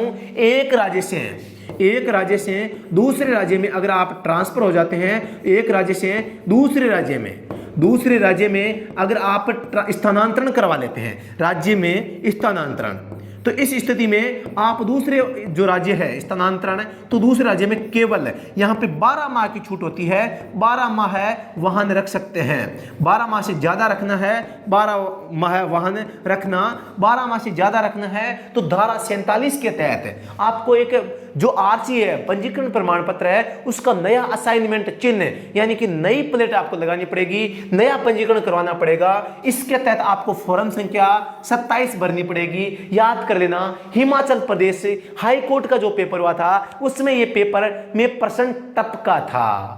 क्या था, प्रश्न में पेपर में प्रश्न ये टपका था हिमाचल प्रदेश में। तो ऑप्शन नंबर बी जवाब सही हो जाएगा। तो दोस्तों यहां पर आपको सभी को पता होगा इनके बारे में। 26 क्या है, 26 डुप्लीकेट आरसी है, और 28 आप सभी को पता है एनओसी है, और आपके 29 क्या है, वाहन बेचने पर सूचना है। बता देता हूं मैं, ये आपके हो जाती है डुप्लीकेट आरसी, ये हो गया आरसी। आपके 28 क्या हो जाएगा, एनओसी, जो कि आपकी धारा 48 के तहत जारी की जाती है। 29 हो गया बेचने की सूचना, वाहन बेचने की सूचना हो जाती है यहाँ पे। तो इन चीजों को आपको थोड़ा सा ध्यान रखना है। अगला प्रश्न है, निम्नलिखित में से किसे तृतीय पक्ष जोखिम के विरुद्ध बीमा प्रमाण पत्र की आवश्यकता से छूट दी गई है, यानी कि जो इंश्योरेंस होती है उससे किन वाहनों को छूट दी गई है। तो आप सभी को पता होगा। अब ये मैं आपको पूछ दूं कौन सी धारा में, तो धारा 146 ये बताती है कि आपको जो आपको नीड, ये नीड के बारे में बताती है, किन को आवश्यकता है किन को नहीं है, ये आपको यहां पर देखना होता है। तो केंद्र सरकार के वाहन, राज्य सरकार के वाहन, स्थानीय प्राधिकरण जैसे कि RSRTC हो गया, या जो हरियाणा रोडवेज है, पंजाब रोडवेज है, इनको दोस्तों यहां पर इंश्योरेंस है वो छूट दी जा सकती है। ठीक है, तो यह स्पेशली कोई अगर राज्य सरकार किसी वाहन को अधिकृत कर देती है तो उसको दोस्तों परमिट प्लस आपको इंश्योरेंस है वो देने से मुक्त है, वो रखा जा सकता है। इसलिए इस प्रश्न का सही जवाब क्या हो जाएगा? ऑप्शन नंबर डी जवाब है साथियों, सही हो जाएगा।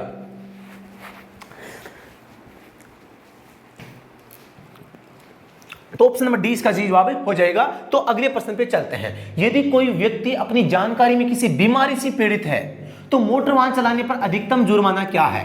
बीमारी से पीड़ित है, पहली बात तो यह है, एक धारा 16 आपको याद रखनी है, एक धारा 186 याद करनी है। भाई दोनों धाराओं को याद करेंगे। धारा 16 में क्या है, यानी कि अगर परिवहन अधिकारी को वहां बैठे बैठे ये महसूस हो जाता है कि आप किसी बीमारी से पीड़ित हैं और आप अपने वाहन को चलाने में सक्षम नहीं है, तो दोस्तों यहां पर आपका लाइसेंस है वो घर बैठे भी रद्द किया जा सकता है। जैसे मैं हूं, मेरा कोई हाथ टूट गया, पेट टूट गया, या मेरा मानसिक संतुलन बिगड़ गया है, मेरे पास में हेवी लाइसेंस है और मैं गाड़ी चला रहा हूं, तो उनको ये पता चल गया कि राजूराम है, उसके पास में लाइसेंस है और वो एक स्वस्थ आदमी नहीं है, तो वो वहां बैठे बैठे धारा 16 के अनुसार लाइसेंस जो DL है उसको रद्द कर सकती है। क्या कर सकती है? रद्द कर सकती है। एक है धारा 186, यानी कि आप मानसिक और शारीरिक रूप से सक्षम नहीं होने के बाद भी गाड़ी चलाते हैं तो आप अपराधी हैं, जिसमें आपको 1000 पहली बार में, 2000 दूसरी बार में आपको जुर्माने का भुगतान करना पड़ सकता है। पूछा क्या है? अधिकतम जुर्माना पहली बार में, तो यहां पर 1000 रुपए हो जाएगा, ऑप्शन नंबर 1। अगला प्रश्न, अधिकतम जुर्माना क्या है यदि कोई व्यक्ति मोटर वाहन चलाता है जिसका उपयोग धारा 39 के प्रावधान के उल्लंघन में किया जाना है। धारा 39 के उल्लंघन में अगर आप RC बिना RC के वाहन का प्रयोग करते हैं तो 2000 का क्या पूछा है? अधिकतम पूछा साथियों, तो यहां पे हो जाएगा 5000 रुपए। धारा 192 में आपको याद होगी, यहां पे 2000 से लेके 5000 का जुर्माना यहां पर भरना पड़ता है। यहां पर अगले प्रश्न पे चलते हैं। M2 श्रेणी का अर्थ होता है, कितना अच्छा प्रश्न है साथियों। M2 श्रेणी आप सभी को पता है, L श्रेणी 2 पहिया 3 पहिया वाहनों के लिए होती है, M जो श्रेणी है वो यात्री वाहनों के लिए होती है, N श्रेणी होती है वो माल वाहनों के लिए होती है। तो यहां पर आपको M2 के बारे में बताना है, तो मैं सीधा बता देता हूं क्यों उलझे इतने बड़े ऑप्शन में। चालक की सीट के अलावा 8 या अधिक सीटों वाले यात्रियों को ले जाने के लिए इस्तेमाल किया जाने वाला जो मोटर वाहन है साथियों क्या कहलाता है? M2 श्रेणी का कहलाता है। अब ये M2 क्या है? ये एक व्हीकल कैटेगरी है, वाहन की श्रेणी है, जिसे L category, L1, L2, L3, वैसे M, M1, M2, M3। इसके साथ ही दोस्तों M2 की एक कंडीशन वो बता देता हूं मैं, इसका वजन 5 टन से कम होना चाहिए, 5 टन से कम होना चाहिए। अब ये सूचना कहां से मिलती है गुरुजी, ये भी बता दो। तो आप सभी को पता है central motor vehicle rule CMVR है, इसके तीसरे या चौथे ही पेज में आपको ये जानकारी मिल जाएगी व्हीकल कैटेगरी के बारे में। व्हीकल कैटेगरी का जो रूल है मैंने कोर्स के अंदर करवा रखा है, क्लास संख्या 27 आप देख सकते हैं। ठीक है, तो अगले प्रश्न पे हम चलते हैं। अंतरराष्ट्रीय ड्राइविंग परमिट की वैधता क्या होती है? 1 वर्ष से अधिक नहीं होती, बात तो सही है। ड्राइविंग लाइसेंस की वैधता तक, ये भी सही है। तो 1 या 2 दूसरे देश में ठहरने की तिथि तक, ये कोई गलत हो जाएगा। तो यहां पर 1 या 2 दोनों ऑप्शन इसमें सही है साथियों, हो जाएंगे। क्या हो जाएंगे? यानी कि आपका जो ID जो अंतरराष्ट्रीय ड्राइविंग लाइसेंस होता है, यहां पहली बात तो ये है, इसको बोला क्या जाता है? एक तो अंतरराष्ट्रीय इंटरनेशनल ड्राइविंग लाइसेंस IDL बोले, या ID अंतरराष्ट्रीय ड्राइविंग परमिट बोले, IDP बोले। पहली बात तो ये कंफ्यूजन है, इसका नाम क्या है? तो दोस्तों ये IDL ये गलत है, और आपका IDP इंटरनेशनल ड्राइविंग परमिट, इसको दोस्तों परमिट के नाम से बोला जाता है। पहली बात तो आपको ये याद रखना है, जो आपका अंतरराष्ट्रीय ड्राइविंग लाइसेंस होता है उसको IDP यानी कि इंटरनेशनल ड्राइविंग परमिट बोला जाता है। परमिट का मतलब क्या होता है? कहीं पर वाहन चलाने के लिए आपको आज्ञा मिलती है, आपको एक प्राधिकार मिलता है, आपको एक अधिकार मिलता है, तो उसे बोलते हैं परमिट। तो आपको IDP बोलना चाहिए। तो यहां पर डी सही जवाब हो जाएगा। निम्नलिखित में से किस दस्तावेज का उपयोग पते और उम्र के साक्ष्य के लिए नहीं किया जाता है? पता के लिए, पता परिवर्तन, और आपका एक उम्र के लिए। तो दोस्तों यहां पर मैं बता देता हूं, पासपोर्ट का प्रयोग किया जा सकता है, मतदाता सूची का प्रयोग किया जा सकता है, जीवन बीमा पॉलिसी का किया जा सकता है, बैंक पासबुक का नहीं किया जा सकता। यहां पर मैं बात करता हूं कौन कौन से यहां पे जो आपके दस्तावेज है वो हो सकते हैं। तो दोस्तों मैं आपको बता देता हूं, पहली बात तो एक तो पासपोर्ट हो गया, ये पासपोर्ट हो गया। चलो सॉरी दोस्तों, मैं इसको क्यों लिखूं, ये जो आ गया है पासपोर्ट आ गया है, LIC आपकी जीवन बीमा पॉलिसी आ गई है, आपकी एक पे स्लिप है, यानी आप कोई अगर नौकरी करते हैं तो पे स्लिप लगा सकते हैं, आप कोई स्कूल का सर्टिफिकेट है, यहाँ पे स्कूल सर्टिफिकेट आप लगा सकते हैं। दूसरी बात, आप यहाँ पे बर्थ सर्टिफिकेट लगा सकते हैं, बर्थ सर्टिफिकेट का प्रयोग आप यहाँ पे कर सकते हैं। इसके अलावा आप कोई मेडिकल जो डॉक्टर होता है, मेडिकल डॉक्टर से आप कोई क्या है सर्टिफिकेट बनवा सकते हैं। इसके अलावा भी कुछ आप है अन्य जो मतलब कि अन्य को राज्य जो अप्रूव करता है, राज्य अन्य राज्य के द्वारा अन्य राज्य नहीं होगा यार, ये गलत लिख दिया मैंने, राज्य के द्वारा अधिकृत अन्य दस्तावेज, ऐसा होगा अन्य दस्तावेज। ये दस्तावेज है आपके, यानी कि किसके किसके लिए वैलिड हो सकते हैं यहाँ पे, साथ ही ये हो सकते हैं आपके पते और उम्र के लिए। तो अगले प्रश्न पे चलते हैं, किस धारा के तहत एक पुलिस अधिकारी एक वाहन को रोक सकता है? धारा 207 RC के लिए, DL के लिए, परमिट के लिए, इन जो दस्तावेज होते हैं FC के लिए, टैक्स के लिए, PUCC के लिए, इनके लिए दोस्तों आपका जो है वाहन को रोका जा सकता है धारा 207 के में। अगला प्रश्न है, किसी भी व्यक्ति को परिवहन वाहन चलाने के लिए लर्नर लाइसेंस नहीं दिया जाएगा जब तक कि उसके पास में कम से कम हल्के मोटर वाहन चलाने का ड्राइविंग लाइसेंस न हो। तो इसका सीधा सवाल जवाब हो जाएगा 1 साल का जवाब। 1 साल का कम से कम आपके पास में है, वो LMV का लाइसेंस है, पुराना होगा तभी आपको HMV दिया जाएगा। लेकिन 2019 में इस नियम को भी बदल दिया गया है। अगर आप किसी driving school DRIVING driving school से साथियों अगर आप 6 माह का यहाँ पे कोई कोर्स कर लेते हैं तो दोस्तों आपको डायरेक्ट HMV है वो बनवाया जा सकता है। आपको याद रखना, ड्राइविंग स्कूल से जो फॉर्म संख्या आपकी कौन सा है, फॉर्म संख्या 5 में 6 माह का सर्टिफिकेट आप दिखा देते हैं संबंधित गाड़ी को सीखने का, तो आपको डायरेक्ट HMV के लिए आप अप्लाई कर सकते हैं। निम्नलिखित वाहनों में किस वाहन के लिए परमिट आवश्यक नहीं होता है? परमिट की आवश्यकता नहीं है। यहां पर धारा 66 है वो परमिट से संबंध रखती है और इसमें लिखा गया है किन वाहनों को इसकी आवश्यकता है और किन वाहनों को आवश्यकता नहीं है साथियों। तो यहां पर मैं आपको बताना चाहूंगा, यहां पे बात आ जाती है एक तो दमकल की गाड़ियां, दमकल एक आ जाती है, रोगी वाहन जो होते हैं रोगी वाहन एक आ जाती है, आपकी पुलिस प्रशासन, ये आ गया पुलिस प्रशासन। एक आपका आ गया शवयान जो होते हैं, शवयान एक खराब वाहन को ले जाने वाला जो वाहन होता है, खराब वाहन, ठीक है। या आपातकाल में कोई जो व्हीकल आपका लगता है, आपातकाल में क्या लगता है, आपातकाल में कोई वाहन लगा हुआ है, तो इन वाहनों के लिए साथियों आप जो आपका है मतलब कि ये कहां लिखा है, ये सेंट्रल मोटर व्हीकल रूल में भी लिखा है और मोटर व्हीकल एक्ट 1988 में भी लिखा है। इन वाहनों के लिए आपको किसकी आवश्यकता नहीं है, परमिट की। केंद्र सरकार के स्वामित्व वाले परिवहन वाहन, सही बात है। राज्य सरकार के स्वामित्व वाले कोई भी परिवहन वाहन, ये भी सही है। मोटर वाहन विभाग के स्वामित्व वाले कोई भी परिवहन वाहन, ये भी सही है। तो ये सभी सही हो जाएंगे। इनको क्या है, इनकी आवश्यकता नहीं होती है, ये मैंने अलग से भी बता दी है, इनको भी आवश्यकता नहीं है। अगला प्रश्न, परमिट की अवधि होती है क्या, कितनी होती है? 5 साल के लिए परमिट है साथियों जारी किया जाता है। छोड़ दें हम विशेष परमिट को जो कि अधिकतम 12 माह के लिए होता है, छोड़ दें हम अस्थायी परमिट को जो कि अधिकतम 4 माह के लिए होता है। अस्थायी को छोड़ दो, विशेष को छोड़ दो, फिर परमिट पे आओ तो परमिट होगा आपका 5 साल के लिए। अगले प्रश्न पे हम चलते हैं, किसी भी सक्षम प्राधिकारी द्वारा कानूनी रूप से दिए गए किसी भी निर्देश की जानबूझकर अवज्ञा करने वाले किसी भी मालिक को अधिकतम दंड कितना होगा? सक्षम प्राधिकारी द्वारा कानूनी रूप से दिए गए किसी भी निर्देश की जानबूझकर अवज्ञा करते हैं तो कितना जुर्माना होता है? साथ ही बहुत अच्छा प्रश्न यहाँ पे आपको देखने को है वो मिला है दोस्तों। यहाँ पर बात आती है धारा, ये संबंध कौन सी से है? धारा 179 होगी और धारा 179 है, इसके तहत लगभग 2000 का जुर्माना यहाँ पे हो सकता है। यहाँ पे ठीक है, यानी धारा 179 है 179, इसके तहत अगर आप किसी मतलब कि सक्षम प्राधिकारी द्वारा कानूनी रूप से दिए गए किसी निर्देश को जानबूझकर अवज्ञा करते हैं, मतलब आप पालन नहीं करते हैं, तो आपके ऊपर जुर्माना लगाया जा सकता है 2000 रुपए का। धारा 179 इसमें सही हो जाएगा 179, यानी ऑप्शन नंबर डी हो जाएगा 2000 रुपए।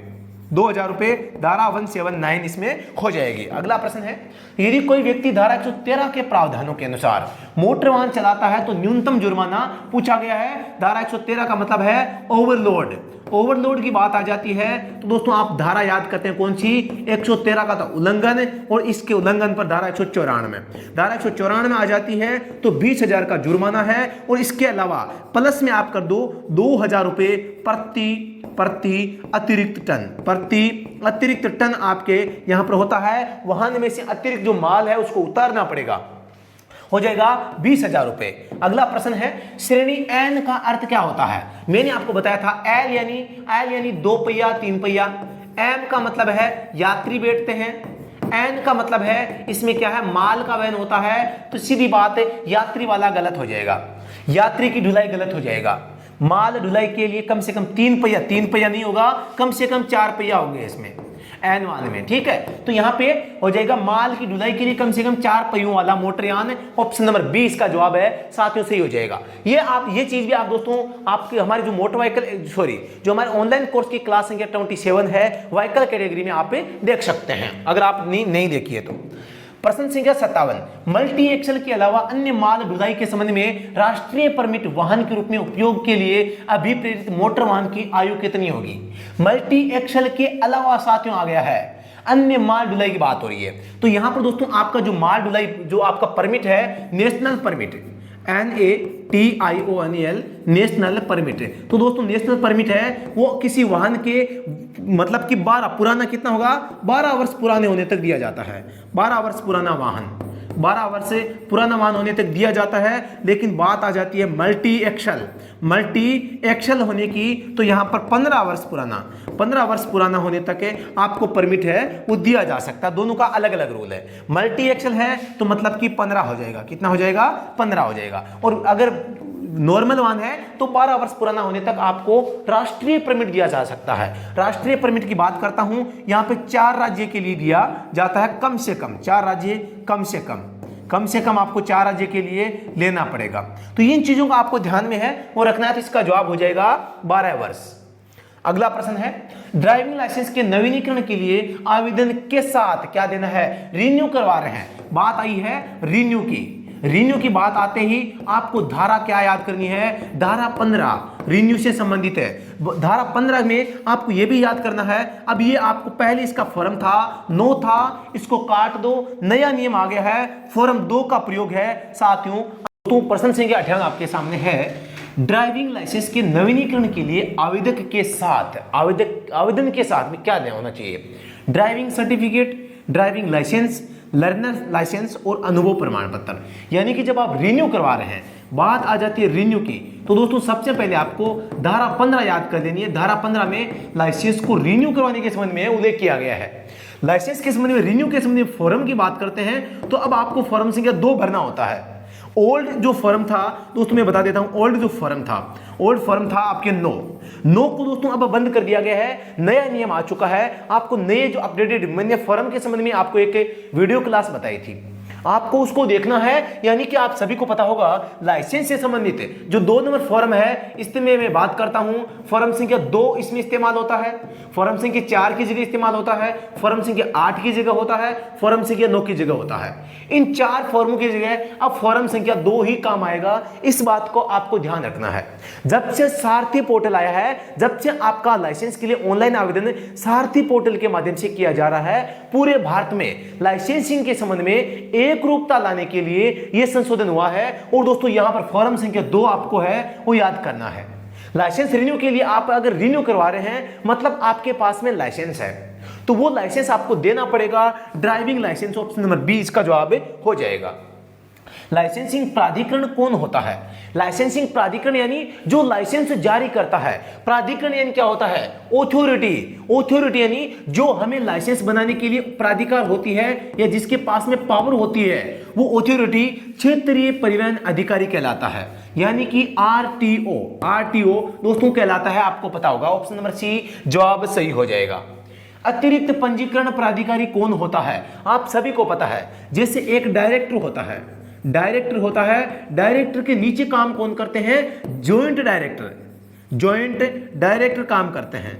जॉइंट डायरेक्टर एक यहां पे काम करता है, एक यहां पे काम करता है। मैं एग्जांपल के तौर पे बता रहा हूं साथियों, जिस विभाग में मैं काम करता हूं वहां पे भी जो राजधानी में है वो डायरेक्टर बैठता है और उसके नीचे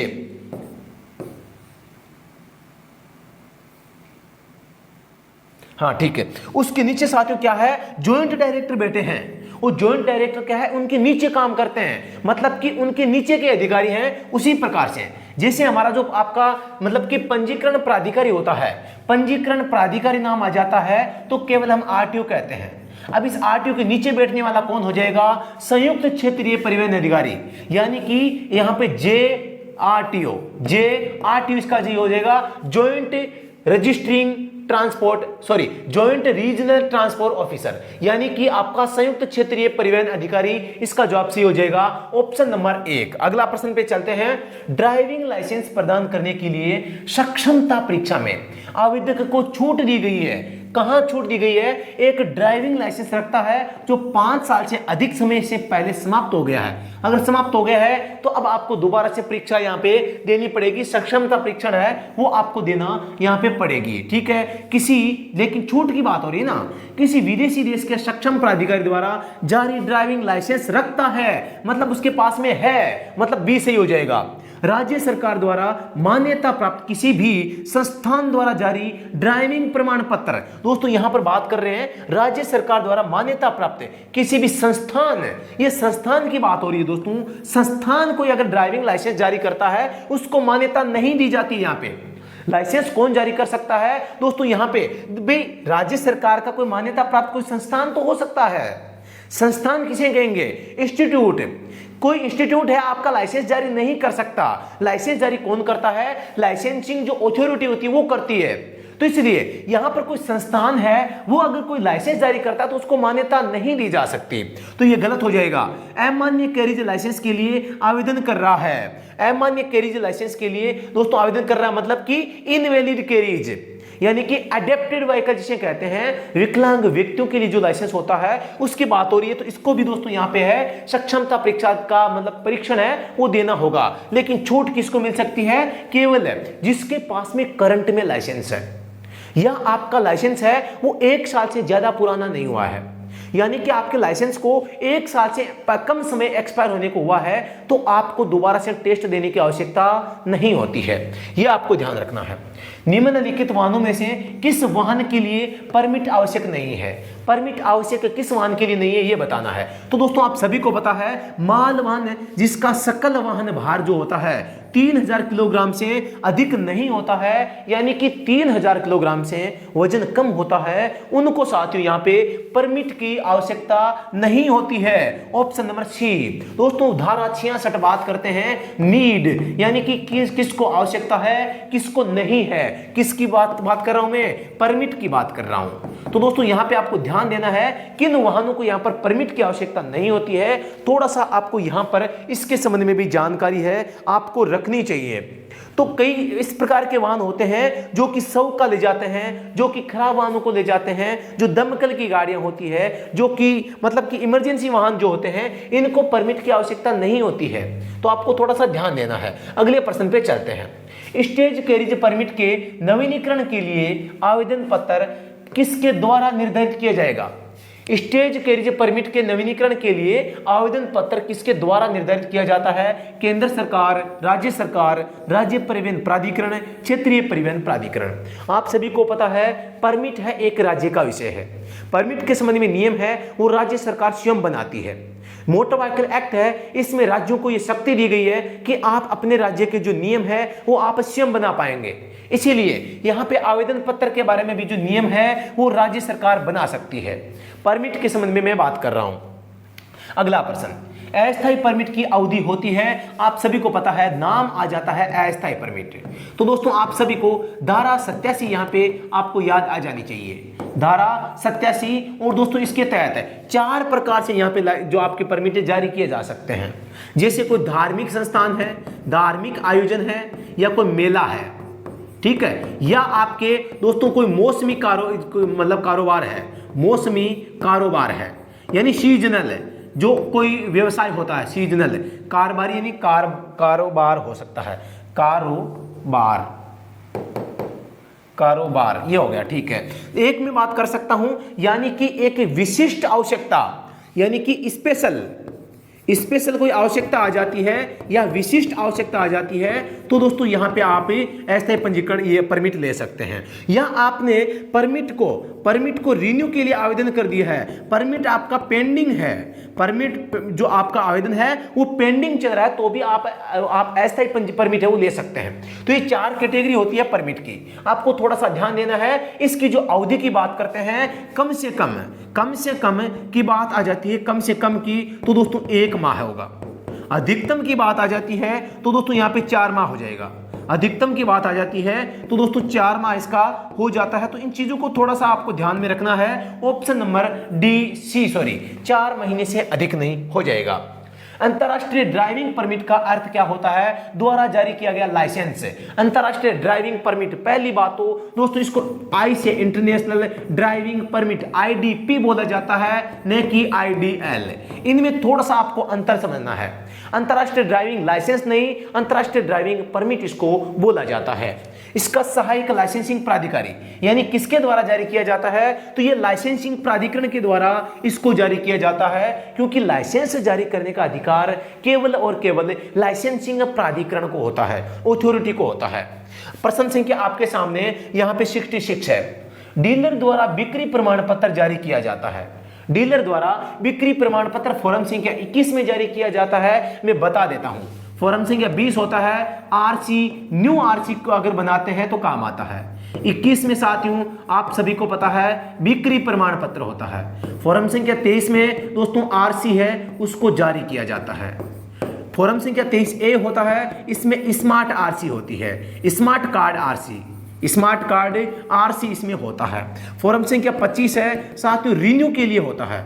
आप रिन्यू आरसी करवाते हैं तो फॉर्म भरते हैं। फॉर्म संख्या 26 है दोस्तों डुप्लीकेट आरसी, डुप्लीकेट आरसी आप लेना चाहते हैं तो फॉर्म संख्या 26 भरना पड़ता है। फॉर्म संख्या 27 है साथियों असाइनमेंट, यानी कि दूसरे राज्य में अगर आप चले जाते हैं, दूसरे राज्य में आप स्थानांतरण कर जाते हैं अदर स्टेट, तो दोस्तों यहाँ पे अदर स्टेट की बात आ जाए तो यहाँ पे आपको क्या करना होता है? फॉर्म 27 भरना पड़ता है। फॉर्म 28 है साथियों एनओसी इसमें आपको जारी की जाती है। फॉर्म 29 है सूचना दी जाती है, किसकी? वाहन बेचने की। फॉर्म संख्या 30 है वो अंतरण के लिए आवेदन होता है, अंतरण आवेदन होता है। मैं इतना ही लिखूंगा, देखो इतना ही, ठीक है। यहाँ पे फॉर्म संख्या 33 है दोस्तों सेम राज्य, सेम स्टेट में यहाँ पे जो एड्रेस होता है, एड्रेस में चेंज अगर हो जाता है तो फॉर्म संख्या 33 आपको भरनी पड़ती है। फॉर्म संख्या 34 है, फॉर्म संख्या 34 है, ये पता नहीं पेन भी कभी कभी चलता कैसे। फॉर्म संख्या 34 है, या गिरवी रखने के लिए दोस्तों इस फॉर्म को भरा जाता है। और इस गिरवी समझौते को समाप्त करने के लिए फॉर्म संख्या 35 समझौता समाप्त है, यानी हाइपोथेकेशन है जिसे समझा जाता है। जो गिरवी यानी समझौता होता है इसको समाप्त किया जाता है, ठीक है। तो ये इतने फॉर्म आपको याद करने हैं आरसी के संबंध में। अगला प्रश्न है आपके सामने स्क्रीन पे, मोटर कार में सीट बेल्ट पहनने के लिए सभी को कौन कौन आवश्यक, मतलब किन किन को आवश्यक है ये आपको बताना है। सीट बेल्ट का उल्लेख आते ही मोटर व्हीकल की एक्ट की धारा 194B और जुर्माना 1000 आपको याद कर लेना है। और दोस्तों किस आपकी धारा में लिखा गया है कि आपको सीट बेल्ट लगाना पड़ेगा? दोस्तों यहां पे धारा 128, धारा 128 है, इसमें लिखा गया है कि आपके वाहन में सुरक्षा उपकरण होंगे और आपको वाहन के अंदर सीट बेल्ट लगाना पड़ेगा। चालक को भी, सामने बैठे यात्री को भी, front face rear seated passenger. C का मतलब क्या है? आपके वाहन में वो यात्री जो आगे मुंह करके बैठते हैं उनको दोस्तों front face rear seated passenger है वो बोला जाता है, यानी कि मुंह आगे की ओर होता है, बैठते पिछली सीट पर है। कुछ यात्री ऐसे होते हैं जो ऐसे बैठते हैं, कुछ ऐसे होते हैं जो ऐसे बैठते हैं, कुछ ऐसे होते हैं जो इधर मुंह करके भी बैठते हैं, कई गाड़ियों में पीछे की मुंह करके और साइड सीट भी होती है। तो यहां पर आपको ध्यान देना है, जो व्यक्ति जो सवारी सामने मुंह करके बैठती है उनको यहां पर सीट बेल्ट लगाने की आवश्यकता होती है, लेकिन जो स्टेज कैरिज होते हैं उनमें यह नियम नहीं होता है। कई गाड़ियों में होता है, कई गाड़ियों में नहीं होता है। तो इसका ऑप्शन नंबर डी है, सही हो जाएगा। यह निर्धारित करने के लिए कि धारा 113 के उल्लंघन में वाहन का उपयोग किया जा रहा है या नहीं, एक वाहन को एक तोल उपकरण तक पहुंचाने के लिए अधिकृत अधिकारी कौन होता है, यह आपको बताना है। यानी कि तोल उपकरण तक पहुंचाने के लिए आप सभी को पता है, जो पुलिस विभाग के अधिकारी होते हैं वो केवल क्या काम करते हैं, यातायात प्रबंधन को नियमित करने का काम करते हैं। लेकिन जो आपके लाइसेंस से संबंधित, आरसी से संबंधित जो अपराध होते हैं साथियों, इन अपराधों से निपटने के लिए या जो ये अतिभार है, ओवरलोडिंग है, इनसे निपटने के लिए परिवहन विभाग का काम होता है। परिवहन विभाग क्या काम करता है, परिवहन विभाग इनको रोकता है, चेकिंग करता है, तुलाई करता है, तोलने के बाद में वजन ज्यादा है तो जुर्माना वसूलता है। तो यहां पर हो जाएगा मोटर वाहन विभाग का कोई अधिकारी। ऑप्शन नंबर 20 का सही जवाब है, हो जाएगा। अगला प्रश्न है, गैर परिवहन वाहनों के पंजीकरण की वैधता होती है। दोस्तों नॉन ट्रांसपोर्ट जो व्हीकल होते हैं उनके लिए आपके पंजीकरण यानी कि आरसी की बात आते ही दोस्तों आपकी जो नीड यानी आवश्यकता होती है वो धारा 39 में बताई गई है। धारा 40 में यह बताया गया है कि वेयर यानी कि कहां यह बनवाया जाएगा। धारा 41 में बताया गया है हाउ यानी कि कैसे बनेगा। तो इन चीजों के बारे में आपको थोड़ा थोड़ा यहां पर ध्यान है वो दोस्तों रखना पड़ेगा। यहां पर आरसी के संबंध में एक धारा 43 है जो कि टेम्परेरी टीआरसी के बारे में बताती है। यहां पर आपको इन चीजों को ध्यान रखना पड़ेगा, तभी आप आगे बढ़ पाएंगे। धारा 47 है, अदर स्टेट ट्रांसफर हो जाता है, उसके संबंध में दोस्तों यहां पे जानकारी देती है। 49 जो धारा है दोस्तों यहां पर सेम राज्य में ट्रांसफर, सेम स्टेट अगर आप ट्रांसफर करते हैं तो उसका उल्लेख करती है। धारा 48 है वो दोस्तों एनओसी का उल्लेख करती है। धारा 53 है वो आपके निलंबन, आरसी के निलंबन का उल्लेख करती है, किन परिस्थितियों में आरसी निलंबन हो सकती है। तो दोस्तों यहां पर इन चीजों को आपको प्राथमिकता से याद करना है। धारा 56 है दोस्तों ये फिटनेस सर्टिफिकेट के बारे में उल्लेख करती है। तो इन चीजों को आपको याद करना है। तो गैर परिवहन जो वाहन होते हैं इनकी जो आरसी होती है 15 साल के लिए होती है। किनके बारे में, प्राइवेट व्हीकल के बारे में बात हो रही है, आरसी बराबर 15 साल। यही बात कॉमर्शियल व्हीकल की आ जाए तो आरसी कितनी होगी, आरसी बराबर एफसी, आरसी बराबर एफसी यानी कि जितना एफसी होगा उसी के बराबर आपका आरसी होगा। यानी जितना फिटनेस सर्टिफिकेट है उतनी ही आपकी आरसी वैलिड रहेगी। किसकी बात हो रही है, सीवी यानी कि कॉमर्शियल व्हीकल यानी कि परिवहन वाहनों की बात हो रही है। ये चीज आपको थोड़ा सा सीखना पड़ेगा। अगला प्रश्न है, यदि कोई व्यक्ति धारा 112 में निर्दिष्ट गति सीमा के उल्लंघन में मोटर वाहन चलाता है तो अधिकतम दंड क्या है। बात आई है गति सीमा की, बात आई है गति सीमा के बारे में। तो धारा 112 यहां पर लागू होती है, गति सीमा के बारे में हमें जानकारी देती है।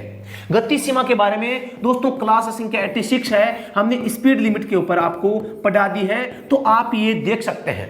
किसी ने नहीं पढ़ाई है, नया नियम आ चुका है, वो नियम आपको पढ़ना है और अच्छी जानकारी आपको सीखनी है। अगर एग्जाम की खोपड़ी में छेद करना है तो आपको हमारा कोर्स लेके उस कोर्स के अंदर ये सारी क्लासें आपको देख लेनी चाहिए। मात्र 45 से 50 घंटे में आप हमारा कंप्लीट कोर्स है उसको सीख सकते हैं और उसके माध्यम से अपने एग्जाम की खोपड़ी में छेद कर सकते हैं और एक विश्वास के साथ में आप अपना पेपर है वो पास करके सरकारी नौकरी का जो सपना है उसे साकार कर सकते हैं। तो दोस्तों यहां पे बात आई धारा 112 की, गति सीमा के बारे में उल्लेख की। तो यहां पर धारा 112 तो यह कहती है कि भैया कितनी स्पीड से गाड़ी चलाएगा, कितनी से चलाएगा, जितना मैं कहूंगी उतना ही चलाएगा, यह कहती है धारा 112। अगर 112 का उल्लंघन करते हैं तो तैयार बैठी है उल्लंघन पर तैयार बैठी है धारा 183। धारा 183 कहती है कि भैया अगर पहली बार में जुर्मा आप अगर कोई अपराध करोगे और स्पीड का 1000 से 2000 और दोस्तों भारी वाहनों के लिए 2000 से 4000। ये आपके एलएमवी के लिए है और ये दोस्तों एचएमवी के लिए है। तो थोड़ा सा इनको भी आपको ध्यान से देखना है। अधिकतम दंड पूछा है, हल्का भारी कुछ नहीं लिखा, तो 1000 सॉरी अधिकतम है, अधिकतम पूछ लिया है 112 में गति सीमा के उल्लंघन में मोटर वाहन चलाता है तो अधिकतम दंड है आपको कितना देना पड़ेगा, इसके बारे में आपसे पूछ लिया है। तो यहां पर कौन सा सही हो जाएगा साथियों? साथियों यहां पर अधिकतम पूछ लिया है, अधिकतम दंड भी पूछ लिया है, तो यहां पर तो कंफ्यूज वाली बात होगी भैया। यहां पर ये तो मुझे लगता है कोई पुराना नियम उठा लिया इन्होंने। तो यहां पर 2000 का तो ऑप्शन नहीं है, 2000 का भी नहीं है, 2000 ये भी नहीं है, ये भी नहीं है, बचा केवल 1000। तो भैया जो बचा है उसी को उठा ले। किसको उठा ले? जो बचा है उसी को उठा ले। और तो क्या करेंगे?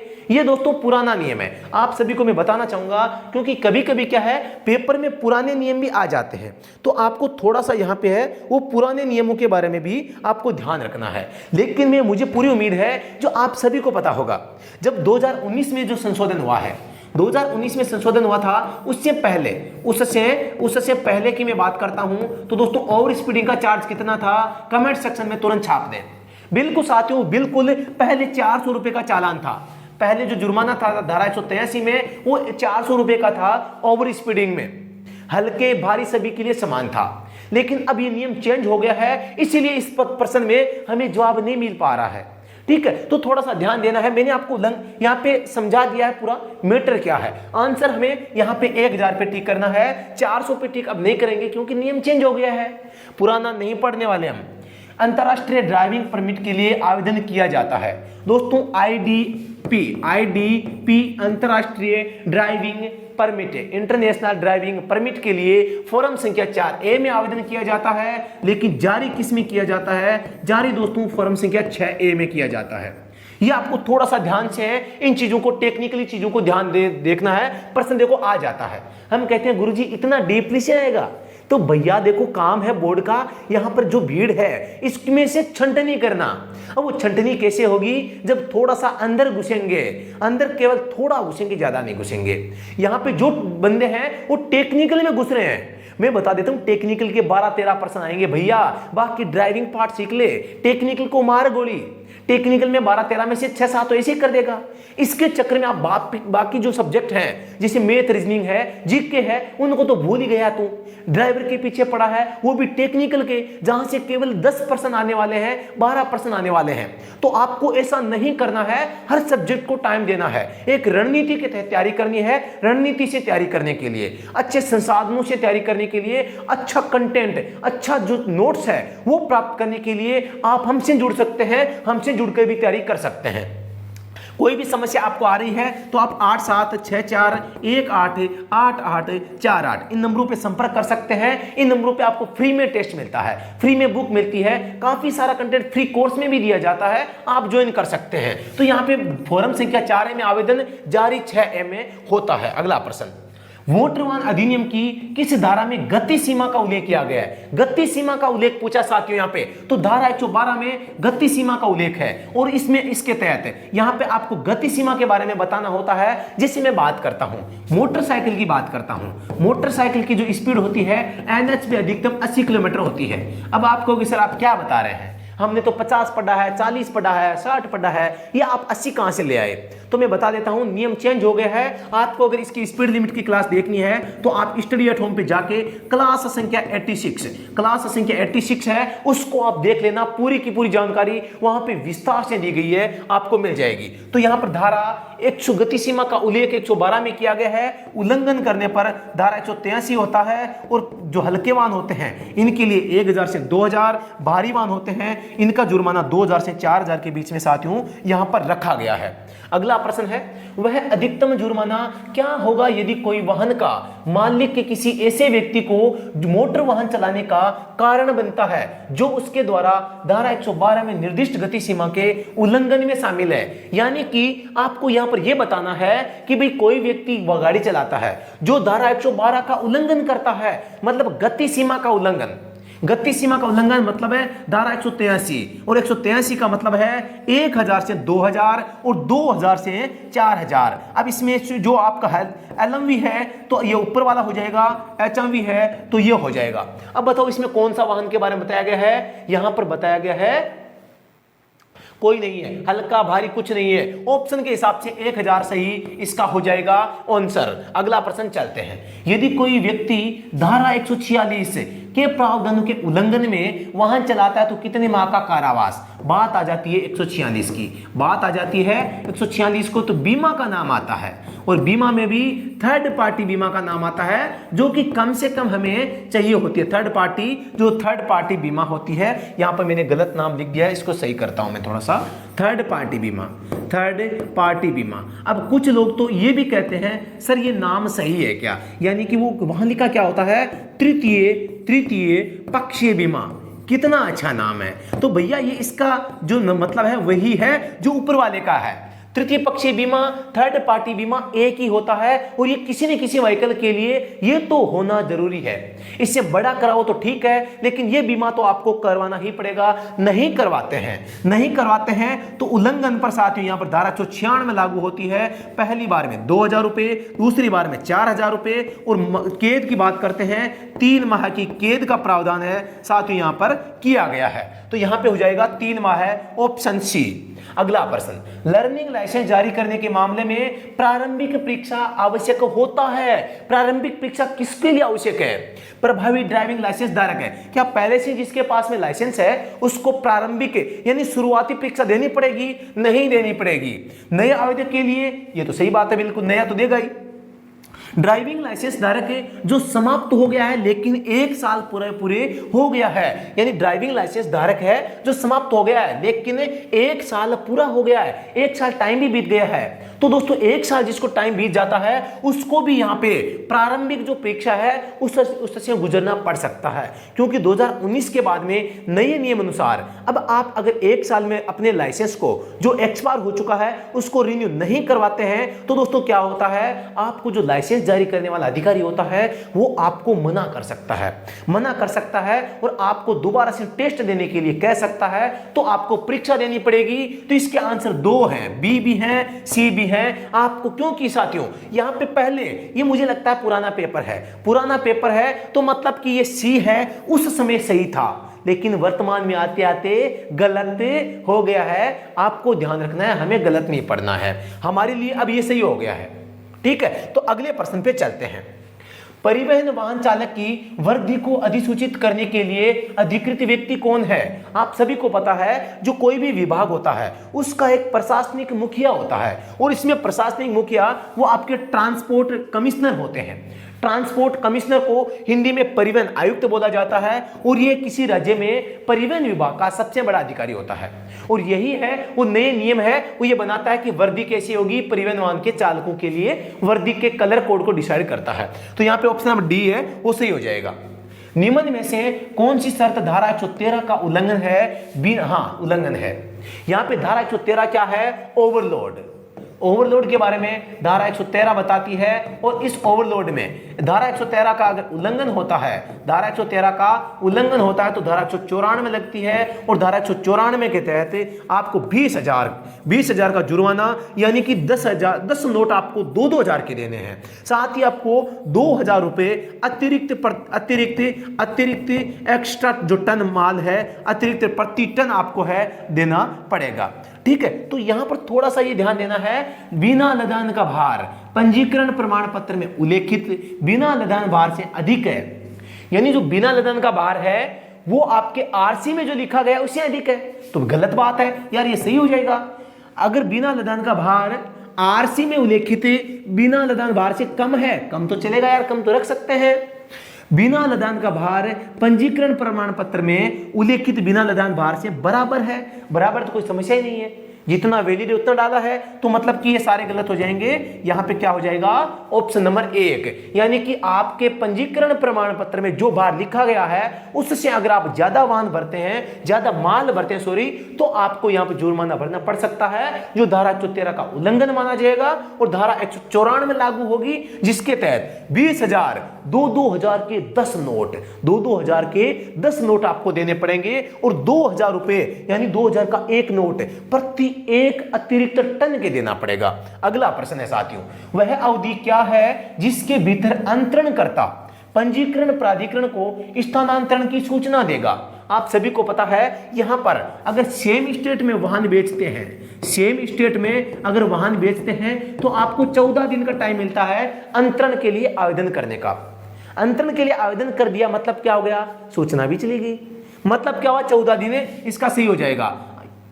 ये क्या आ गया इसमें, ये कुछ नाटक कर रहा है देखो, हाँ ठीक है। और अगर अदर स्टेट की बात, ये भी आ गया फिर से, चलो यार इसको अब रोकते हैं। अदर स्टेट की बात आ जाती है साथियों, अदर स्टेट की बात आ जाती है तो यहाँ पे 45 दिन का टाइम मिलता है। तो यहाँ पे क्या है, 45 भी है, 14 भी है, वह अवधि क्या है जिसके भीतर, ठीक है। यहाँ पे राज्य का उल्लेख नहीं है तो हम कम वाला करेंगे यार, ज्यादा वाला क्यों करेंगे, छोटी खाटो जाएंगे, दूर क्या क्यों जाएंगे भाई, ठीक है। तो आपको देखो यहाँ पे हमें शॉर्टकट चलना होता है, जहां पे दो चीजें हैं, एक हार्ड है एक कठिन है, एक कम है एक ज्यादा है, तो यार ज्यादा काम क्यों करेंगे, कम करेंगे। अब जुर्माने की बात आ जाती है 1000 से 5000, तो 5000 क्यों भरेंगे भैया, 1000 भरेंगे। आपसे पूछ लिया कि इसका जुर्माना कितना है, आपको ये कह दे जितना बताएगा उतना लगेगा, तो आप कितना बताओगे, बताओ कम बताओगे ना। तो वही बात है, आपको कम संख्या बतानी है। तो यहां पे 14 दिन है, इसका हो जाएगा, यानी कि आपको सूचना 14 दिन के अंदर देनी होती है। जब आवेदन 14 दिन के अंदर करना होता है तो सूचना भी होगी, ठीक है। तो यहां पे आवेदन है वो वाहन बेचने पर, वाहन बेचने पर, अच्छा एक मिनट, जिसके भीतर वह अवधि क्या है जिसके भीतर अंतरण करता, यानी कि वाहन बेचने वाला पंजीकरण प्राधिकरण को स्थानांतरण की सूचना, हाँ वो यहां पे आपका आरसी स्थानांतरण की बात हो रही है, न कि वाहन स्थानांतरण। केवल आरसी का स्थानांतरण हो रहा है, प्राधिकरण स्थानांतरण की सूचना देता है। यहां पर सूचना है आप 14 दिन में दे सकते हैं। यहां पर दोस्तों आज का पेपर समाप्त होता है। दोस्तों अगर ये वीडियो पसंद आता है तो आप इसको लाइक कर सकते हैं, शेयर कर सकते हैं, पसंद नहीं आए तो आप दोस्तों ये बटन भी दबा सकते हैं, कोई दिक्कत नहीं है। कमेंट सेक्शन में बताएं क्या दिक्कत रही है इस पेपर में, ठीक है। साथ ही दोस्तों अगर आप दिल्ली पुलिस ड्राइवर एग्जाम की तैयारी कर रहे हैं, मैं आपसे वादा करता हूं जैसी तैयारी हम करवा रहे हैं ऑनलाइन बैच में, वैसी तैयारी आप नहीं कर पाएंगे। दिल्ली पुलिस ड्राइवर वैकेंसी काफी दिनों के बाद में आई है, काफी लोगों का यह सपना है और हर लोग इसमें लगे हुए हैं और सभी लोग अच्छी तैयारी कर रहे हैं। ये किस्मत की बात है कि इसमें फॉर्म फिलअप काफी कम संख्या में हुए हैं। फिर भी दोस्तों अगर टॉप 10,000 यानी कि 10,000 बंदे भी पढ़ाई वाले निकल गए तो आपका कंपटीशन तो क्या हो जाएगा, भारी हो जाएगा।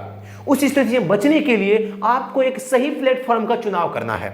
स्टडी एट होम इसके लिए आपकी सहायता करता है। एक ऑनलाइन बैच आपके लिए अभी वो चला रखा है, ऑनलाइन बैच है जिसमें अभी तक लगभग 89 क्लासें अपलोड हो चुकी है। इनका टाइम बताऊं मैं, हर क्लास आपको लगभग आधा घंटे की मिलेगी, यानी कि आपकी 45 से 50 घंटे में पूरी कोर्स की क्लासें कंप्लीट आप कर सकते हैं। अब ये घंटे तो चलो मान लिए कमी है, अमाउंट क्या है आप देखते हैं, मात्र 399 रुपए साथियों, मात्र 399 रुपए आप में आपसे लिए जाते हैं, पूरा कोर्स दिया जाता है। इस कोर्स में आपको डेली टेस्ट मिलता है, एक हर सप्ताह फुल टेस्ट मिलता है, पुरानी भर्तियों के पेपर सारे वहां पे PDF with answer with video solution मिलते हैं। जो टेस्ट संडे को होते हैं, जो टेस्ट डेली होते हैं, सबका वीडियो सॉल्यूशन आपको वहां पे मिलता है स्टडी एट होम के द्वारा। ड्राइवर ऐप जो आपका एग्जाम होते हैं, इन पर 6 बुक लॉन्च की गई है, 6 बुक पीडीएफ आपको वहां पर मिलती है। Best one liner, best exam review, best technical theory, best driver part, best motor vehicle act की बुक हो, बेस्ट टेक्निकल जो आपके एमसीक्यू है उनकी हो, तो हर प्रकार से हम कंटेंट है आपको प्रोवाइड करवाने के लिए दोस्तों तत्पर हैं और आपके एग्जाम को, आपके एग्जाम के पेपर की खोपड़ी में छेद करने के लिए राज सर हमेशा है वो जिंदा रहेंगे। तो दोस्तों आप अगर इसमें सफलता चाहते हैं, अपने सपने को साकार करना चाहते हैं, तो दोस्तों मेरा यही गुजारिश है, मात्र 399 में इसकी रिस्क ले लो साथियों, जीवन संवर जाएगा। इसकी रिस्क ले लोगे तो आपका जीवन संवर जाएगा और आप एक अच्छा काम कर जाओगे। इतने से रुपए में एक छोटा सा अमाउंट है, पे करके आप जुड़ सकते हैं और जुड़कर इस तैयारी को आप आराम से, आप इस एग्जाम को आराम से क्रैक कर सकते हैं। तो देर किस बात की है, अगर आपको मेरे पढ़ाने का तरीका आपको पसंद आया है, आपको लगता है गुरुजी सही पढ़ा रहे हैं, सही तरीके से समझा रहे हैं, दोस्तों जो हमारा कोर्स है इसकी सबसे बड़ी विशेषता क्या है, सबसे बड़ी विशेषता यह है हमने वाहन के बारे में जितनी जानकारी बताई है वो ऐसे बताई है आपको पढ़ते ही समझ में आ जाए। लोग क्या करते हैं, किताबी भाषा पढ़ाते हैं, पता नहीं हम पढ़ लेते, पता ही नहीं पड़ता कि यार पढ़ा क्या है। वो चीजें हमारे कोर्स में एक लाइन आपको देखने को नहीं मिलेगी। हर एक लाइन ऐसे लिखी गई है कि उसमें आपको पढ़ते ही समझ में आ जाएगी। कुछ क्लासें हमने फ्री भी दे रखी है, जिसमें मैं बात करता हूं ब्रेक सिस्टम की क्लास है, मैंने आपको टेलीग्राम पर फ्री ऑफ कॉस्ट है उसकी पीडीएफ शेयर की थी, आप उसको देखना। कितनी सहज तरीके से, कितनी सरल भाषा में हमने उसको आपको पढ़ाया है ताकि आप पढ़ते ही आपको समझ में आ जाए। ये नहीं कि यार इसका डाउट रह गया, वो डाउट रह गया, ये डाउट रह, कुछ भी डाउट नहीं, पूरा का पूरा डाउट क्लास में क्लियर और हम बढ़ते हैं अगले टॉपिक पे।